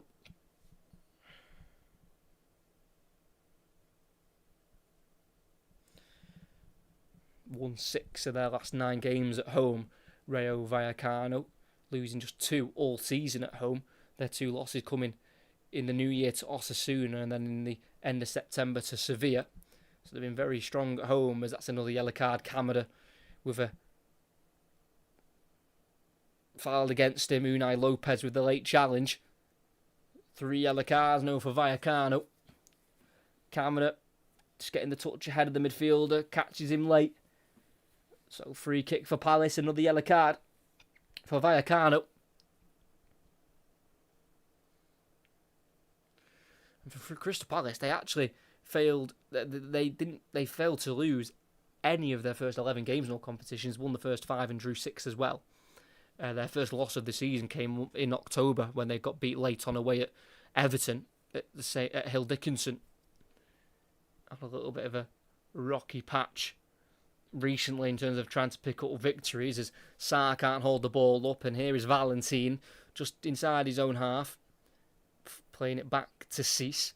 Definitely had the most touches on the ball, the 2 centre-backs of Vallecano, as it's Lejeune to fire it out wide right. It's a great ball. It's a lifted one to De Frutos, who can get the touch and cross. Lacroix with the clearance isn't convincing. Can be helped away by Riyad up towards Sarr, who loses out, and it falls through to Lejeune on halfway. Lifting it to the right back, Ratu, 10 yards inside the Palace half. Not many options around him. Tries to go around Mitchell, and he runs out of room on that far side. Throwing for Crystal Palace, taking quickly to Mateta on the halfway line. Playing it back into Tyreek Mitchell. And Kamada, again bursting away from Lopez. Still with Kamada, releasing it to Wharton in the centre circle. Relaxing the play, playing it to the left centre half of Riyad. Across to Lacroix, just before the centre circle, playing it 15 yards to his right to Canvo. On once more to Munoz on the near side. Kamada into Canvo, facing forward, bringing the ball forward, needing to release it, finds Munoz, clever ball. Munoz chops back and plays it into the middle to Kamada. Helps it on once more to Wharton out to the left. It's well played from Crystal Palace. Adam Wharton, plenty of green grass to run into in front of him. Wharton just on the angle on the left-hand side to the edge of the area. He's going to go for the striker's parried, and Mateta puts it in. Crystal Palace take the lead in Leipzig. Jean-Philippe Mateta with a poacher's goal to give Palace the lead. At the start of the second half, the Eagles have took off and are flying in the Red Bull Arena.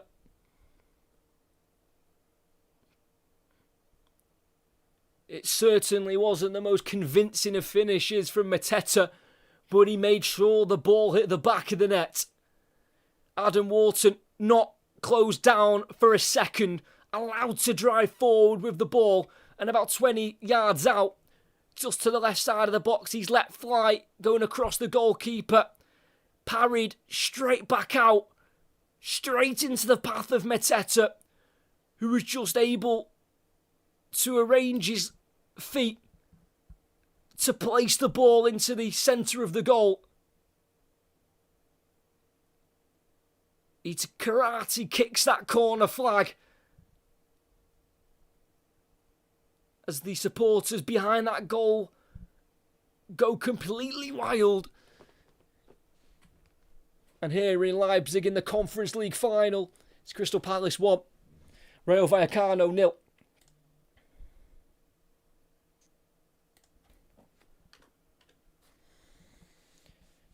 Just his 3rd goal in the competition, his 2nd excluding qualifying. He scored 1 in qualifying, but his only other goal came in the first leg in the quarter-final against Fiorentina at Sellers Park.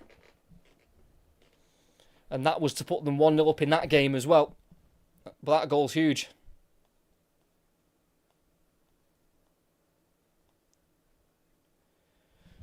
Adam Wharton making things happen, almost scoring again for Crystal Palace. He only scored his first goal for them very recently in their away draw in the Premier League to Brentford. Got to probably point fingers at the goalkeeper there.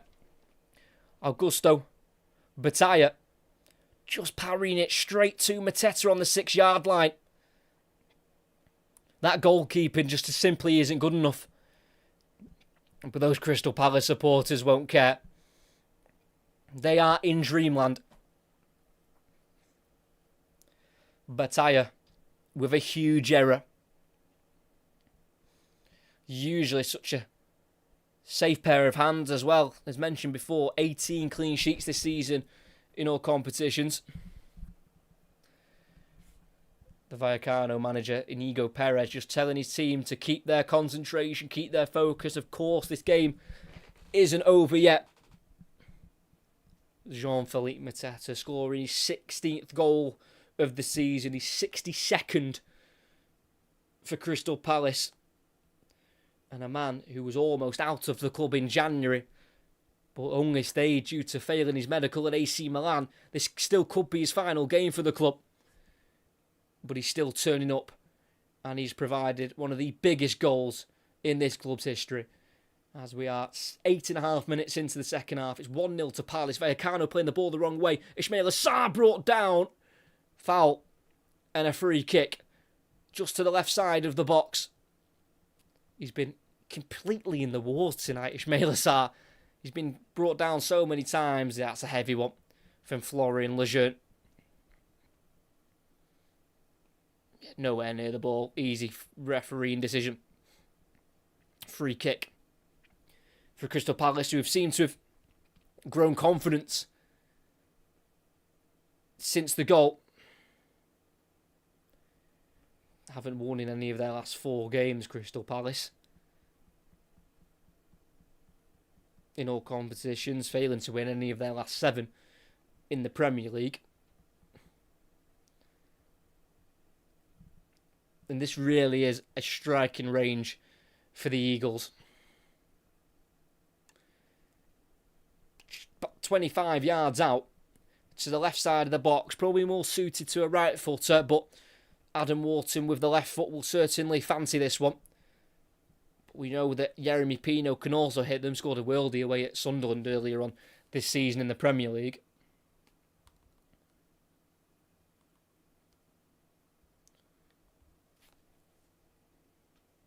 Pino over the ball, off both posts and out, and off the post again and cleared. How is that not gone in? Unbelievable stuff. Vallecano win a free kick in the end. We know that Yeremy Pino can hit them, and he's just hit a corker of a strike. It's come off the left post, off the inside of the left post, gone across the goal line, hit the right post, and then back out towards Chadi Riyad, who then took a touch, it then cannoned off a Vallecano defender, then hit the left post again.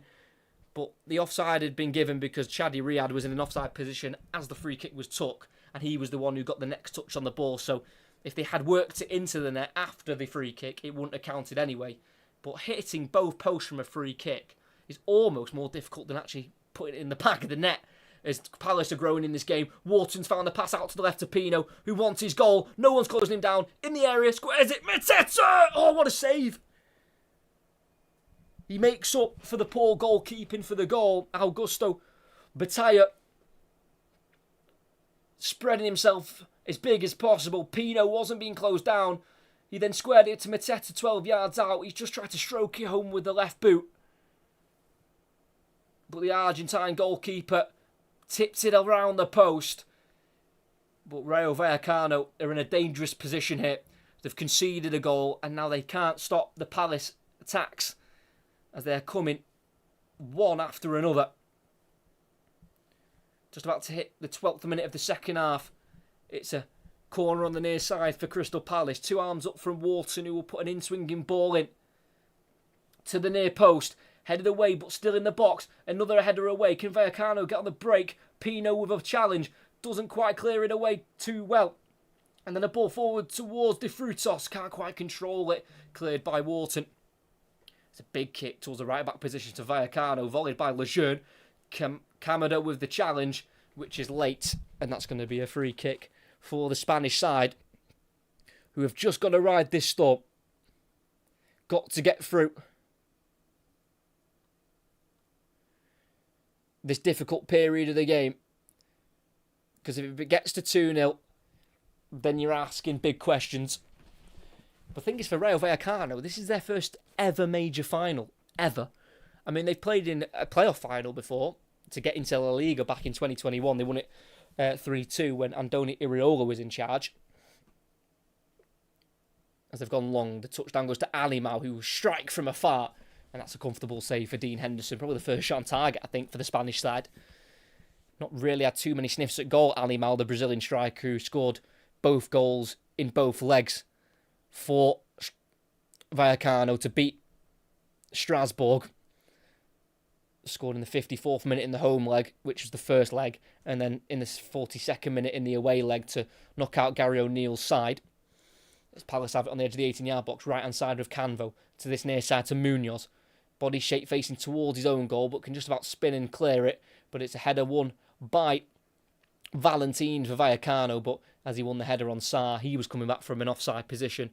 So it's going to be a free kick for the Spanish side, taken quickly by Valentin. It's now Unai Lopez in the centre circle, playing it to the right side to Ratiu. Short ball, and then Ratiu catches Mitchell late, and that's going to be a free kick for Crystal Palace. Just need to try and regather themselves here, Rayo Vallecano. The game is quickly slipping away from them. And I think a huge bonus for Crystal Palace is that FA Cup final last season, the Community Shield final at the start of the season. They've played in finals, they've played in big occasions, and they've won those games, which I think will help them now that they're 1-0 up with just over half an hour of the 90 to play.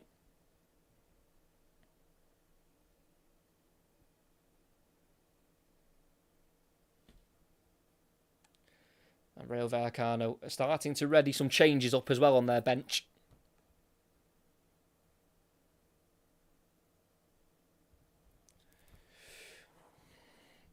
Kamada down that left-hand side. Seeing a switch towards Munoz. Instead, back heels it for the run of Pino. Cleverly done by Kamada. Here is Jeremy Pino in the final third. Outside the 18-yard box. Onto his right foot. Ball goes in. What a ball that is!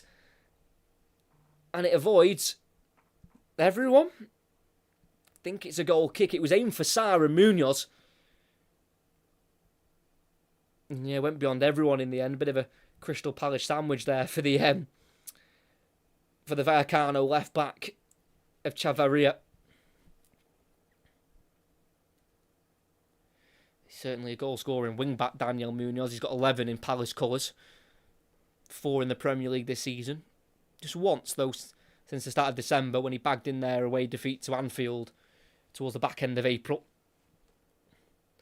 Just under half an hour left of the 90. Vallecano go along through the goal kick out towards the left side, headed on by Palazon, just too much on it. Can't quite reach Alvaro Garcia. And that's a throw-in for Crystal Palace on this near side. Got to start creating some opportunities here, the Spanish side. Midway side their own half, it's Munoz.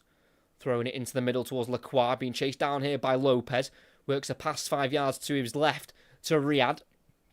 Loads of options on for him. He's going to go for a long ball down the left channel, looking for Mitchell. Intercepted. It's now Ratiu. Going back to Lejeune, the centre-back, and Vallecano can restart with their goalkeeper, Bataya. Just inside his 18-yard box. Time on the ball for the number 13. Goes to his right to Lejeune. Returns it to the goalkeeper, Bataya. Cease, left centre-back, across to the right centre-back of Lejeune. Bit more of an aggressive press from Palace as Lejeune will go long with a switch out to the left towards Garcia. Comes off the back of his head. He'll chase to try and keep the ball alive, but he's caught Kamada instead. And that's going to be a yellow card from the referee. Again, just a late challenge from Alvaro Garcia, the number 18, 33 years of age now. Made well over 300 appearances for Vallecano.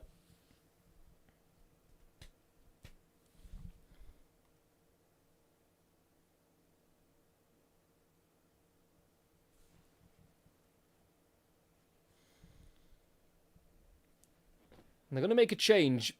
They're going to make two Rayo Vallecano. The first one will see Unai Lopez come off, the central midfielder, and so will Oscar Valentin. So both holding midfielders are off for Vallecano, completely changing it up in the middle of the park. And the two coming on is the centre-back, Nobel Mendy.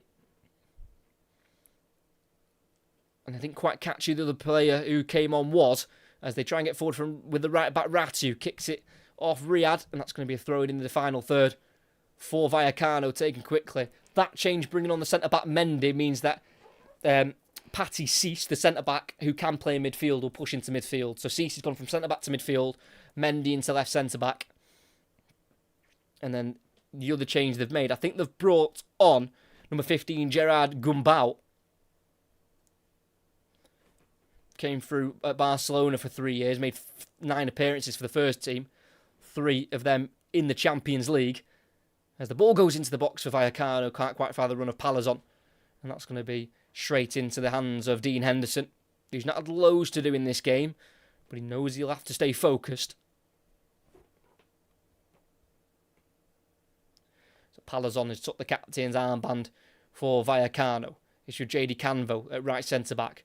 Playing it across towards Kamada, gets it under control, and then on once more out towards Tyreek Mitchell, who will keep it in on the far side and plays the touch right in front of him. He's got the runner Jeremy Pino down the channel. Tries to cut inside instead. Pokes it back to Kamada, then forward once more to Pino.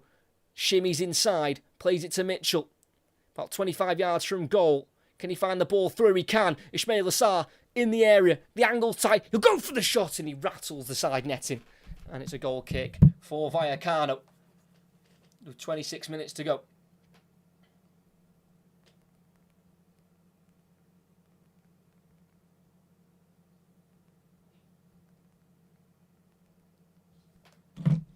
Let me definitely make sure that that was the player that Vallecano brought on just before. Was it someone else they brought on?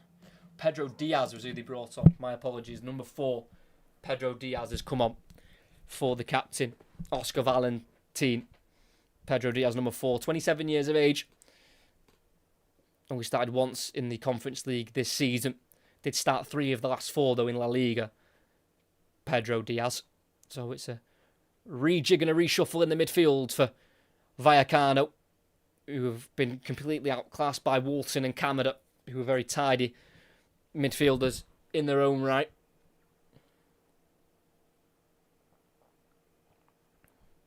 Do have a couple of attackers on the bench as well. Vallecano, Oscar Trejo, 38-year-old, who will be leaving at the end of the season. They've got Ilias Akomak, who's on loan from Villarreal, the Moroccan. They've also got striker number 10, Sergio Cameo, who has scored 8 goals this season in all competitions. As Vallecano try and play out from the back, he's ceasing that more advanced midfield position. Goes out to the left back of Chavaria. Substitute Mendy. Back to the goalkeeper, Bataya. Right-footed. Pass goes forward to Cease. Then back to Mendy. And then out wide to the left back of Chavaria. It's well played from Vallecano. Ball down the left channel. Cut out well by Canvo. Bit of time on the ball. Palazon now. It comes to close down. Beats the press nicely into Kamada in the middle of the park. Can he keep it away from Diaz? He can. Brings Riyad into play. Just inside the Palace half. It's with Kamada once more. 5 yards to his right to Lacroix. Wharton in between the lines if he can find him. Plays it to the right wing back of Munoz instead. Here's Canvo. Bringing it inside and then laying it off to Lacroix midway inside his own half. Looking for the pass forward. And he plays it towards Mateta. Well won back. Oh, but the referee's got in the way. And the referee's touched it, so he's had to stop play. Lejeune got there ahead of Mateta. And they were on the break. Oh, it's clipped off the foot of the referee. It's not Lejeune who's intercepted it. It came off the referee. That is so frustrating for Vallecano because the break was on. It's going to be a drop ball on the halfway line for Rayo Vallecano. Their only chance of playing in Europe next season is if they win this, because they failed to reach Europe in the league despite finishing 8th place with a win on the final day. It wasn't enough for them to get into the top 7, which would have been another Conference League campaign. And then we're back underway with Lejeune midway inside the Vallecano half. It's a ball out towards the right side to De Frutos, who is fouled by Riyad as he had to go back into his own half, and it's a free kick for the Spanish side. Switched out quickly to the left. Chavarria. In behind by Palazon, it's a great ball. Garcia, angle tight, pulls it back, and then a shot towards goal, hits the side netting. It's the first time for a while that Vallecano have gone through the Crystal Palace team.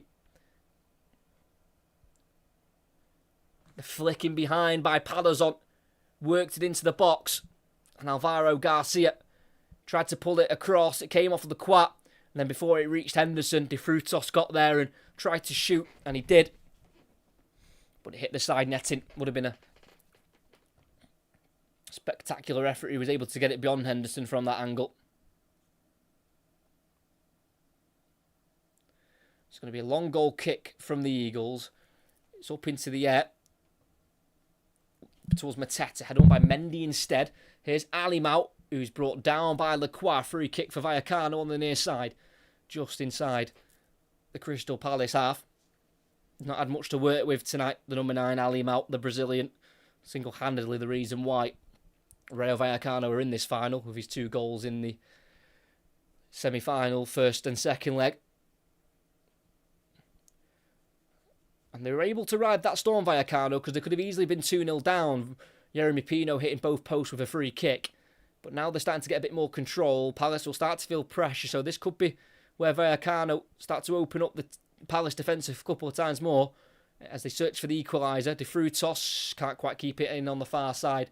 Throwing for Crystal Palace.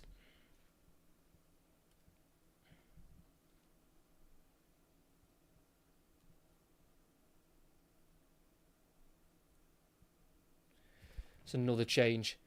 It's another 2 changes for Vallecano. De Frutos and Garcia come off, so the 2 wingers are coming off, and they are bringing on Sergio Cameo, the striker, and they're also bringing on Alfonso Espino, who is usually left back but started at left wing in the second leg against Strasbourg.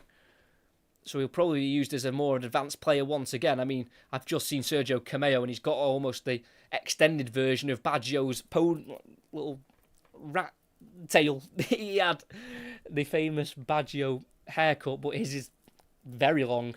Interesting style there from Sergio Cameo, but his job is to score goals, not have the best haircut on the pitch. And the last 20 minutes to go. Cease gives it away. It's Walton to Mateta. Mateta with it. Runs into traffic of Cease, who slips again. And now Mateta can release it to the right to Munoz. Slowing it down the Colombian. Working the ball to Kamada. And then back once more to the halfway line to Canvo. Kamada once more on this near side. He's got everything to his left. He's got Munoz with him. Lays it off to the Colombian. Back to Canvo again. Wanting to play the pass forward. Canvo skips away from Palazon. Kamada's free in the middle if he can find him. Can't quite do so. Pass deflects off Cease and then back off Canvo. And that's a throw in for Vallecano. Got to try and test Dean Henderson more.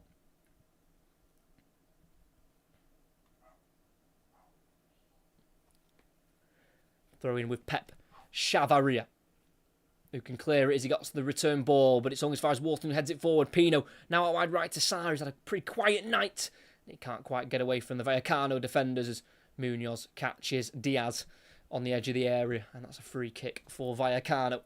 Yeah, not been his best night, Ismail Assar, who has scored in each of the last 5 in the Conference League, as Vallecano go long, and Espino, the substitute, has been found, and he'll cross it into the area, head away by Lacroix. Vallecano try and keep it alive. Diaz with the header out wide to the right-hand side. Can they get across into the box? It's dinked in towards Espino, and it's a header away by Munoz, but there's a foul in there, and it's a free kick to Crystal Palace. Alfonso Espino with a shove in the back on Daniel Munoz. That would have been a corner, but the foul given away by the versatile Uruguayan Alfonso Espino, whose contract does expire at the end of this season.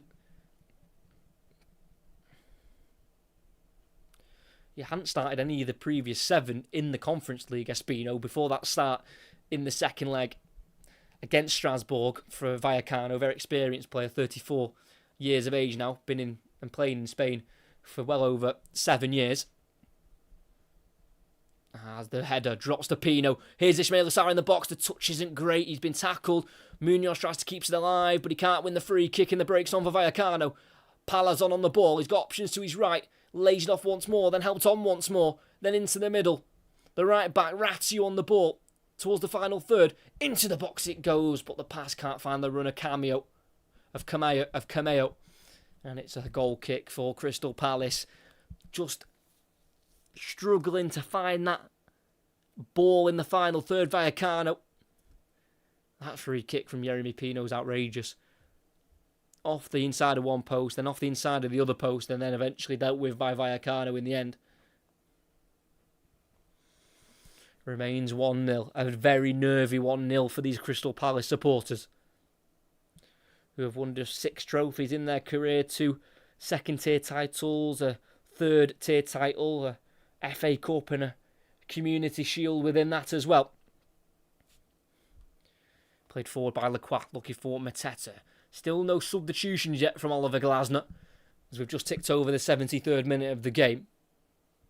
We've already had 4 changes for Vallecano. It does look like Palace is going to make their first change. Can't quite see who that is. I think that's Strand Larsen being readied. 1-0 the difference so far. Mateta with the goal in the 51st minute of the game. A 6-yard tap in after a shot save from Adam Wharton. Here's Palazon for Vallecano cutting in. Was he tripped? Yes, he was. Free kick in a very good position. And it's Yeremy Pino who goes in the book, trying to claim to the referee that was his first foul of the night. Yeah, it's cynical. And it's certainly a free kick for Rayo Vallecano, won by their now captain, Issy Palazon.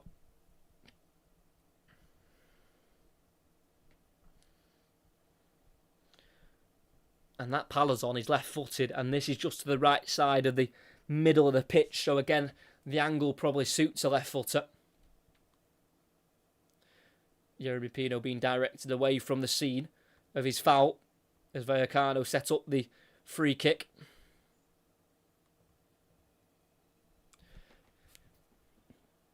It's about 25 yards out. If they get this right, Dean Henderson has got a big task to save this and to stop it from going into the back of the net. They're being spurred and cheered on from those supporters behind the goal. 15 minutes to go. It is the captain, Palazon, stood over it, ready to strike. So is Lejeune with the right boot. But I think it's going to be the captain to hit it.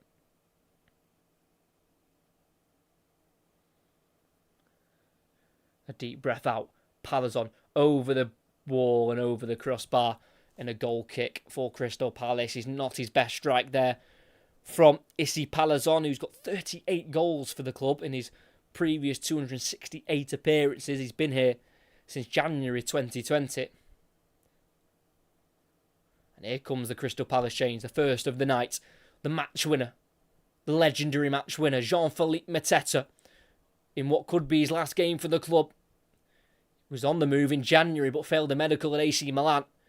And it'll be Jurgen Strand Larsen to take the place of the Frenchman.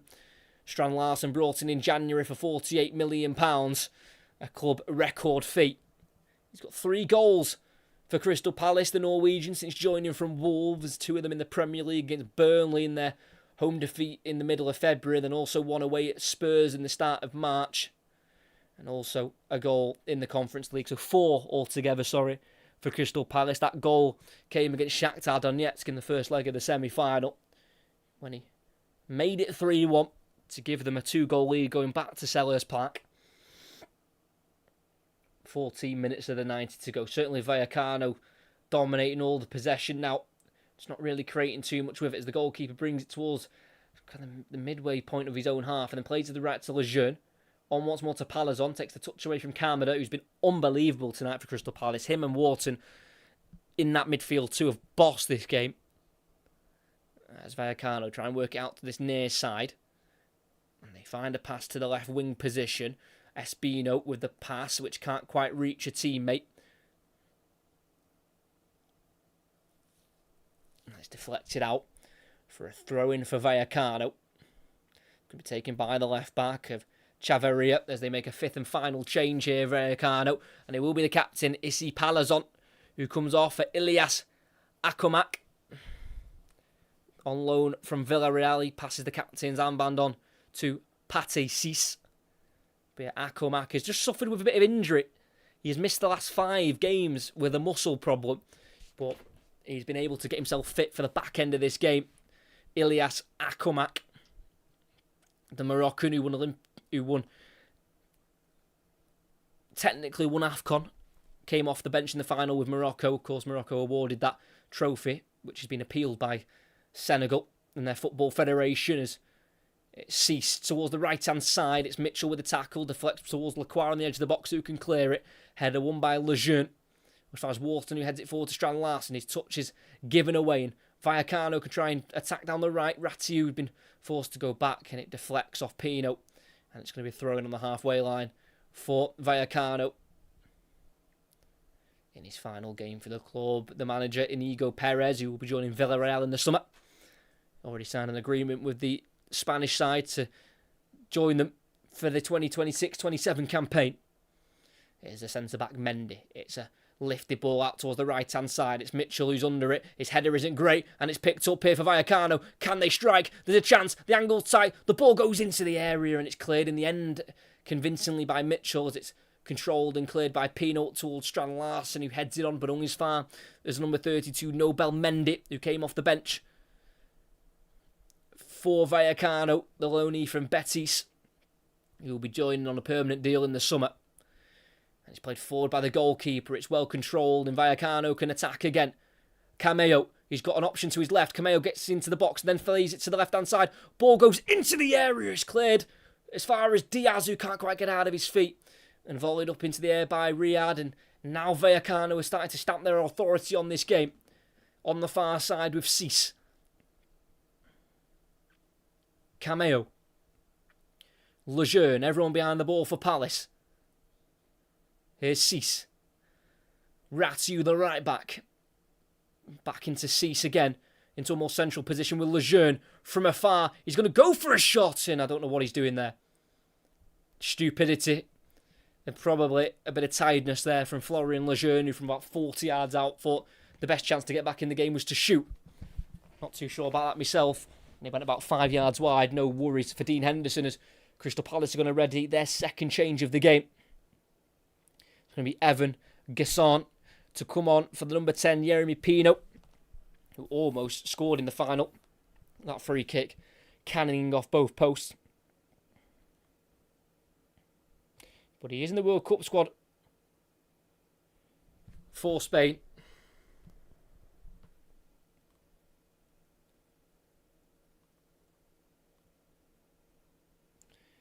So Evan Gasson comes on for Crystal Palace. Did score the 1 goal in the Conference League this season in the second leg in the playoff game against Zrinski.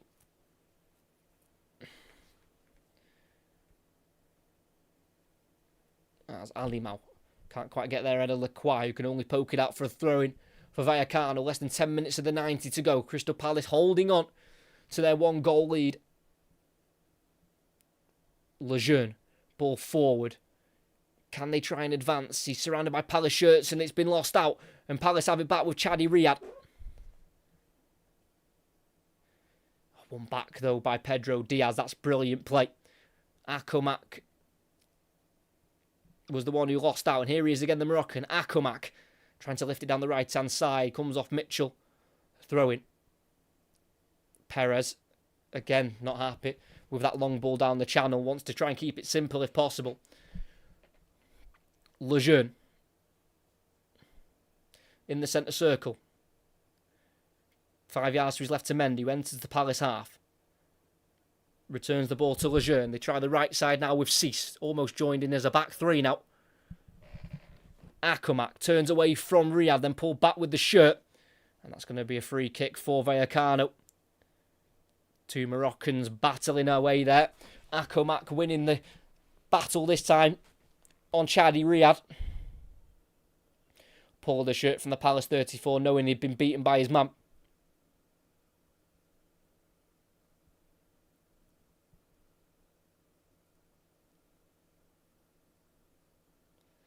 It's a yellow card as well. Plenty of them handed out from tonight's referee. Pedro Diaz puts the ball into the area, headed away, controlled though, and a strike towards goal by Cameo. Always finding its way over the bar. And that's going to be a goal kick. Ball into the area. It was in towards Cease, who I think actually won the header, but he headed it backwards, not forwards. And then Cameo with a spin and a shot, and it's just always rising, just leaning back slightly. They've just not quite had that huge chance yet, Vallecano, which has properly tested Henderson. 7.5 minutes to go. Big kick forward from Henderson, looking for Gassan, who does help it on with a volleyed pass, but straight through to the goalkeeper, wasn't quite in the direction of Ismail Assar. And Vallecano can start again from the back with Florian Lejeune. Nobel Mendy. Pep. Chavaria, the right left back, finds Mendy again. Lejeune, just 10 yards away from the halfway line. Got to try and get the ball moving forward quicker. This is too easy for Palace to defend. Lejeune, diagonal ball out to the left. Munoz with the header straight down to Ismail Assar. Midway side of zone half, he now drives forward, looks for Munoz, works it to Munoz, then back inside towards Sarr, cut out. And now a chance for Rayo Vallecano to get forward. Pedro Diaz away from Kamada. And then a ball forward to Akamak, who's then tackled from behind by Gassan, who won the ball. And now it's Strand Larsen trying to play it back out to the left towards Kamada. It's a loose pass. It's all getting a bit nervy. It's a bit tetchy in that middle of the park. Vallecano on the far side. Ratu. Going back to Lejeune on halfway. Here's Mendy in the centre circle. Plenty of time on the ball. Finds it to the left to Chavaria. Chavaria again.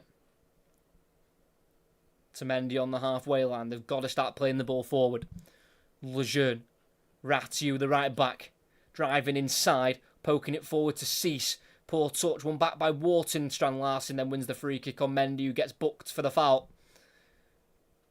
Adam Wharton almost celebrating that free kick like a goal. Really well won by Jørgen Strand Larsen. Nutmegged the defender and then brought to the ground.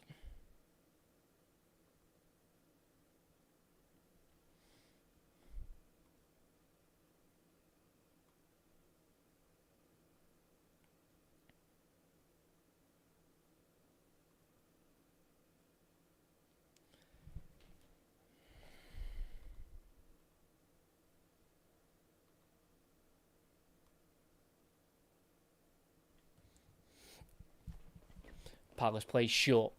Kamada into the Vallecano half with Sarr. Paul, well, the touch gets away from him, but he keeps it away from his man. So Palace have it now with Munoz. Back to Camvo on halfway. Into the feet of Wharton in between the lines. He tries to dink it into the box on the left-hand side for Gassan. Goes over his head. And now Ratu can kick it off Mitchell. Corner. Comes off the corner flag. And for a goal kick for Vallecano. Some of their fans are in tears. Can't take the tension. Can't take the potential disappointment of losing their first ever major final.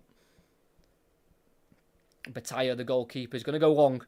Right-footed. Down the middle of the pitch. Needs to flick on. Comes off Chadi Riyad. Into Wharton, who plays it to the right to Munoz. On once more to Sarr. Brought down from behind. It's a free kick on the halfway line. Doesn't agree with the decision. The guilty party of Nobel Mendy. Former Paris FC player. Now at the age of 21. Just his 37th professional club appearance for the substitute Nobel Mendy. 4 minutes of the 90 to go. It's not been vintage Crystal Palace, but it's been enough so far. Mateta in the 51st minute with the goal. Kamada kicks it off Cease. And that's a throw-in on the halfway line for Palace on the far side in front of the two technical areas.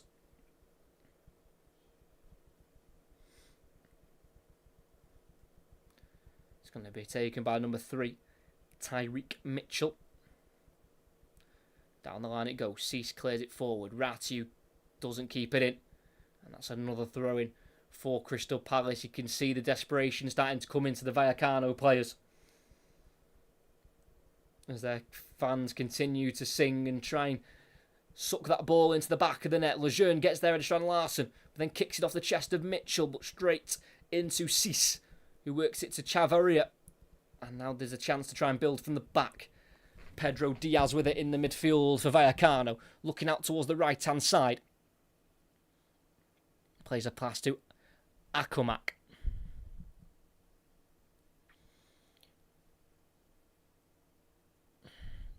Akumak. One-on-one with Gasson. Plays it back into Cease.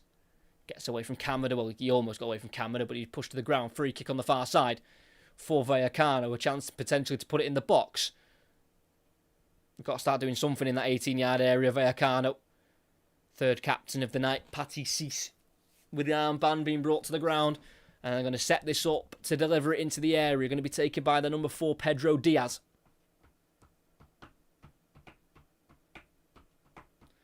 In it goes, headed on by Lejeune, and it's out of play for a goal kick. Just too heavy with the header there, Florian Lejeune. I actually spent a year classed as a Manchester City player, Florian Lejeune, between 2015-2016. He was bought from Girona, then loaned back to them for the season. Then after that season at Girona, he was sold permanently to Eibar. So, never really got a sniff at Manchester City, Florian Lejeune.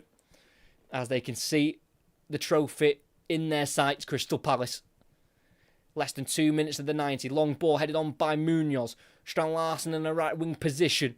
Keeping the ball away from Mendy. Returning it to Munoz, who might have been offside, but play continues. Works it into the middle to Sarr. Strand Larsen tries to take over, but there's a tackle and then there's a clearance by Lejeune. It's a great ball over the top. Alimau, the striker. Can he get it under control? He's battling and he commits the foul on Canvo. It's a free kick for Crystal Palace in their defensive third. He's really not... I say he's not turned up, Alimau. The Vallecano number 9, he's just not had a lot to feed off at all tonight. I feel quite sorry for him, really.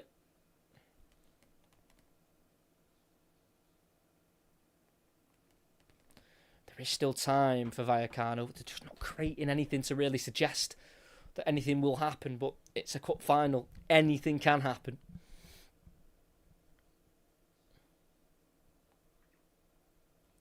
Henderson with a long kick forward. A header won by Mendy. Straight to the chest of Wharton. Helps it back on down the right channel. Sarr controls it. Flicks it to Munoz. Can't get away from his man. Munoz, who puts the pressure back on. And it's a throw-in for Crystal Palace. Celebrates it like a goal. Getting those Crystal Palace fans singing and getting them as loud as possible. Winning the throw-in there off Chavarria. And it'll be Munoz to take the throw-in. Taking his time, the Colombian. Brought in from Genk 2.5 years ago. Throwing goes into the 18-yard box. Header away by Espino. Munoz can't quite work the ball to Wharton. Kamada gets involved. Strand Larsen to Sarr. Wharton on the edge of the area. Now enters the box on the right side. Can he get across? And he kicks it off Mendy. And then back off Wharton. It's a goal kick and 5 minutes added on. Crystal Palace are 5 minutes away. Goal kick taken quickly down the right-hand side. Cameo for Vallecano. Playing it back to Cease. Then into the middle for Pedro Diaz. Out to the left to Chavarria. He's got Espino with him. Here is the Uruguayan. Low ball to the edge of the area. There's a touch. Cameo dinks it to the back post. Almost a volley, but it's well intercepted by Mitchell. Ratiu tried to volley, but he wasn't allowed. And Ratiu now battling with Mitchell, and he loses out to Gasson. And the chance is on for the second. Mitchell on the left-hand side. Strand Larsen's across. Mitchell tries it, but he can't get there. And it's intercepted by Mendy. And it's a corner. Minute of the 5 played. Tyreek Mitchell is completely gassed out. But he has won his team a valuable corner.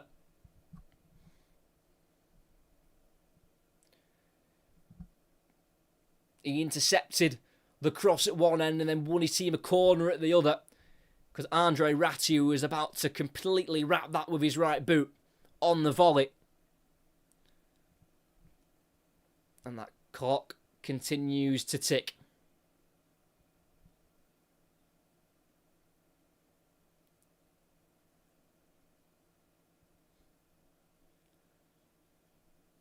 Just the one goal from Jean-Philippe Mateta in the 51st minute. Corner taken short to Kamada. Playing it back now to Wharton. Free kick goes Crystal Palace's way. Alfonso Espino goes in the book.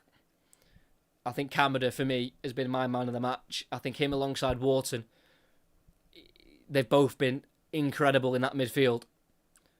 And Kamada, like Glasner, who won the Europa League in 2022, he's played over 12,000 minutes for Oliver Glasner in his career, Deitch Kamada. And he just continues to just produce quality. 2 minutes and 20 seconds played of the 5 added on. It's deep in the Vallecano half with Crystal Palace. Gesand out to the left-hand side around his man. Cross goes into Sarr. It deflects away to Strand Larsen. Poked away from him, and now Vallecano's got to get it forward. Cameo tackled fairly by Strand Larsen with the sliding challenge. Strand Larsen then loses it to Cameo, pulls him down. Mendy clears it down the channel, but the free kick's already given. And it's a free kick for Vallecano, midway side their own half. They've got to get it forward quickly. Not challenged Dean Henderson enough, but they have got time to do so.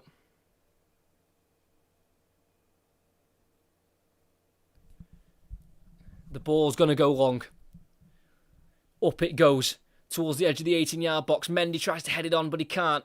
Drops towards Chavarria. It's kicked by Strand Larsen. Goes the wrong way. Thankfully for him, it doesn't go for a corner. It goes for a throw-in. But right towards that corner flag.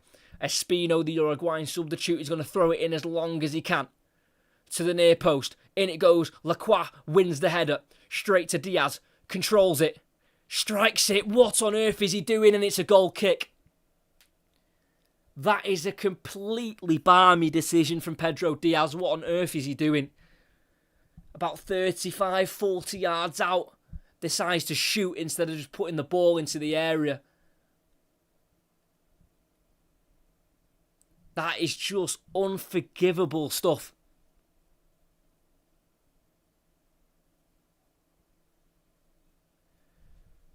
Less than a minute for Crystal Palace. Big kick out to the right. Comes off Strand Larsen. Can't be won by Sarr. It's now with the goalkeeper. They've got to go forward. They've got to pile everyone forward. Long kick out to the right-hand side towards Lejeune, the centre-back who's up there. Riyad takes it and clears it. Up towards Strand Larsen, who's battling with Mendy. Strand Larsen bundles himself to the floor. Nothing given. It did seem a bit weak. And here's Diaz. Flies out to the right-hand side to Akamak.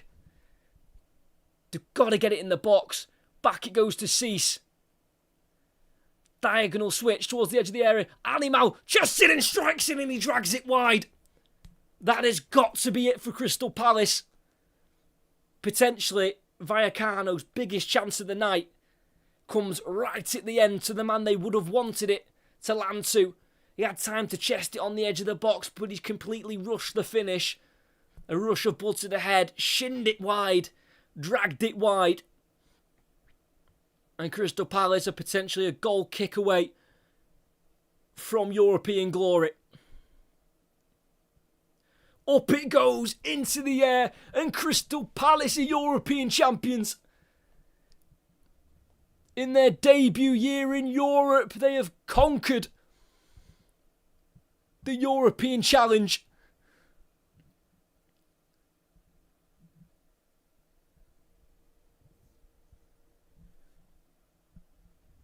In their 115th year of existence, they've got their hands on a European trophy.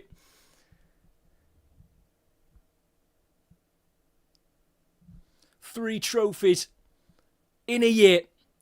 Oliver Glasner bows out of Palace with the greatest of successes. FA Cup against Manchester City at Wembley. Community Shield against Liverpool at Wembley. Now the Conference League in Leipzig against Vallecano. The Spanish side simply did not test that Palace defence enough. But when it mattered most, Jean-Philippe Mateta scores from 6 yards out after a Wharton shot was saved. It was parried straight to the Frenchman, who could pass it home with his left foot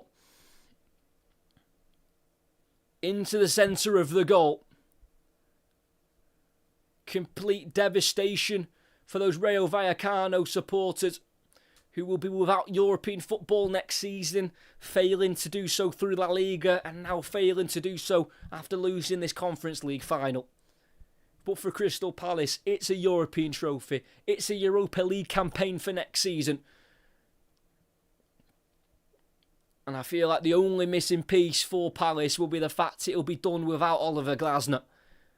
But whoever takes over has got such a strong set of players, a real foundation to build on. And 3 of the 5 Conference League winners have been English. All 3 of them have been from London. This time, it's going to be the streets of South London taking over Leipzig as Crystal Palace win the Conference League. It finishes here at the Red Bull Arena. Crystal Palace 1, Rayo Vallecano 0. Great commentary, cheers. Thank you very much. I mean, it wasn't the best of European finals. I'm not going to sugarcoat it. It lacked quality, that game, massively. But you could tell the emotion in it. You could tell the nerves in the players and how much it meant to them, which kind of added to kind of the suspense and the feeling.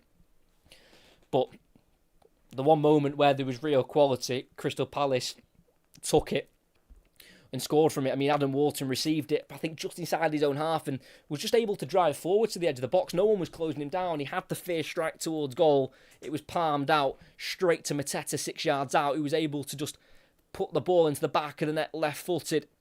And I mean, out of the 62 goals that Jean-Philippe Mateta has scored for Crystal Palace, that was probably the most important one. And I mean, Jean-Philippe Mateta could be gone. Oliver Glasner's going. There's going to be big changes for Crystal Palace, but my word, they've got to look forward to next season. Europa League football. Will that again affect their Premier League positioning? Potentially.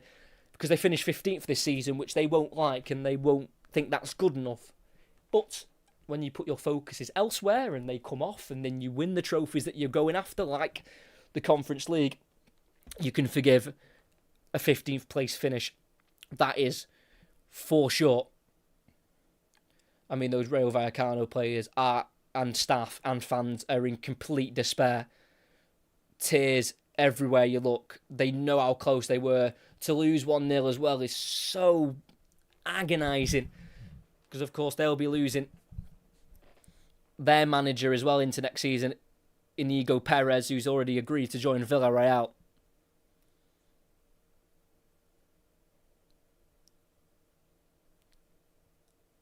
I mean, Crystal Palace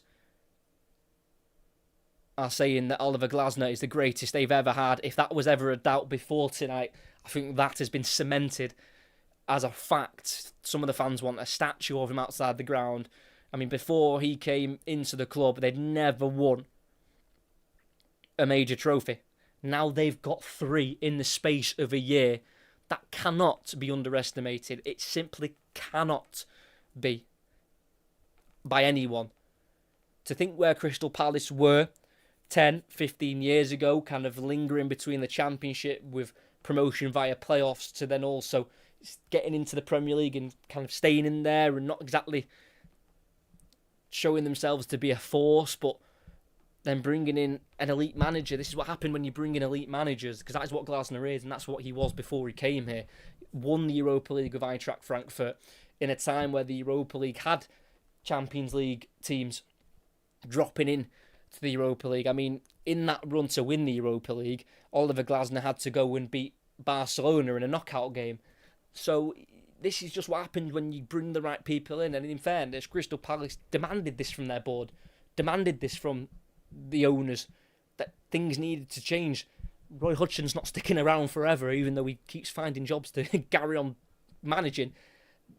The fans knew they had to steer away and completely restart. And that's exactly what they did. Bringing in Oliver Glasner, I think they'll just be completely devastated. It's not going to go on for any longer because he is going to be leaving at the end of the season after just over 2 years at the club. But they've done it.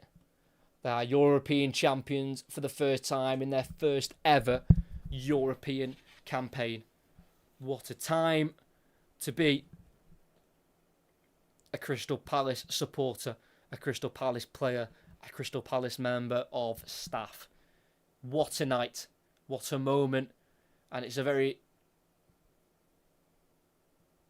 touching moment with the fact that Jean-Philippe Mateta will more than likely be going. Don't get me wrong, the Frenchman is contracted for another year, so it's not a given that he will go. But I know he was very hurt and very troubled when he wasn't able to get his move in January to AC Milan due to failing his medical because of a slight knee injury that he was kind of dealing with during that time in January. And you've got to feel complete pride for him because, I mean, it wasn't an easy start to his career at Crystal Palace. Jean-Philippe Mateta, his Crystal Palace career, which, by the way, started in January 2021 after a year loan, which was then made permanent in the January of 2022. His career started when Glasner took over. I mean, he went on that mad run when Glasner took over, ended up with 14 goals in the Premier League last season. The majority of them was due to Oliver Glasner, and even the season before that. So it's not just, the club that Oliver Glasner's lifted. I mean, the way he's improved individuals is, a complete testament to him. I think that shows with the way he had Eze playing, got his move in the summer to Arsenal, now a Premier League champion. Mark Gay as well, who of course was already a well-respected and England international before Glasner, but you feel like he took him on to that next level in terms of getting Gay into positions where he's in cup finals, and now he's moved on to Manchester City where cup finals are pretty much a normal game at a club like that. So they've got so much to thank Oliver Glasner for, and unfortunately it is his time over at the club. But they are going to enjoy tonight. I mean, a lot of these Crystal Palace players have got World Cups to get to. Probably after tonight, you've got Richards, Pino, Lerma, Munoz, Riyad, Mateta, Lacroix, Henderson, Kamada, Benitez. So many names. And they are all Crystal Palace players going to the World Cup. I mean, if you told that to a Crystal Palace fan 10, 15 years ago, you're going to have almost a starting 11 of players going to a World Cup. They probably wouldn't have believed you. They probably wouldn't have. And I mean, these players are going to well-respected countries. I mean, Mateta and Lacroix getting into the France squad. The last World Cup that France were in, they got to the final. The World Cup before that, they won.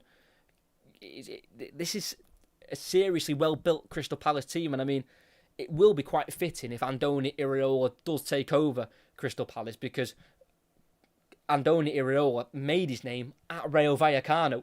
Was here for 3 years, Iraola. Took charge of 136 games. And obviously then after that moved on to Bournemouth, and now has done incredible with them. Got them to the Europa League as well. But he's also moving on. And it's just quite a telling story. Inigo Perez, the manager now of Rayo Vallecano, I know I've mentioned this before, but he was the assistant to Iraola. And he left the club when Iraola left in 2023 at the end of that season. But then in the February of 2024, he returned as the manager because they were in struggle. They were having to fight to stay in the league, which they did do in 17th position in the end. But since then, they've just kicked on and have finished in 8th place back-to-back seasons, got to the final of the Conference League in their second ever European campaign. Yes, they've missed out on Europe for next season, but an 8th place finish in La Liga is certainly nothing at all to be ashamed of in such a tight league as well, because there's not much separating a lot of those teams in that division. So to be the one to take that step and go a step further and push for those European spots is something those supporters will be proud of, but unfortunately in this final they have just come up short. That is going to be the end of the live stream and the live commentary. I'm not going to stick around for the trophy lift because they're still celebrating. They've still got to give the Rayo Vallecano players the medals and then the Palace players and then give the trophy, so I won't commentate on that. I think you can imagine how that's going to go. I'm sure you can see it online as well once it happens. But from the Red Bull Arena in Leipzig for this Conference League final in 2026, Crystal Palace was taking on Rayo Vallecano, a first final for both in Europe. It was a tense affair, it was cagey, but it was one moment that mattered the most. Jean-Philippe Mateta in the 51st minute, on the rebound after a Wharton shot from the edge of the area was saved, left-footed, calmly passed into the middle of the goal to give Crystal Palace the lead, and that's the lead that they kept right to the final whistle. They have won their first ever European trophy in their first ever European season. Glasner goes out with a huge success. Who will be manager next for Crystal Palace? we're not too sure, but they will celebrate well into the night and well into the week. There will be parties all around South London. There will be devastation in the south of Madrid. But tonight, it's Crystal Palace's night. They win the Conference League here at the Red Bull Arena. It finishes in the 2026 Conference League final. Crystal Palace 1, Rayo Vallecano 0.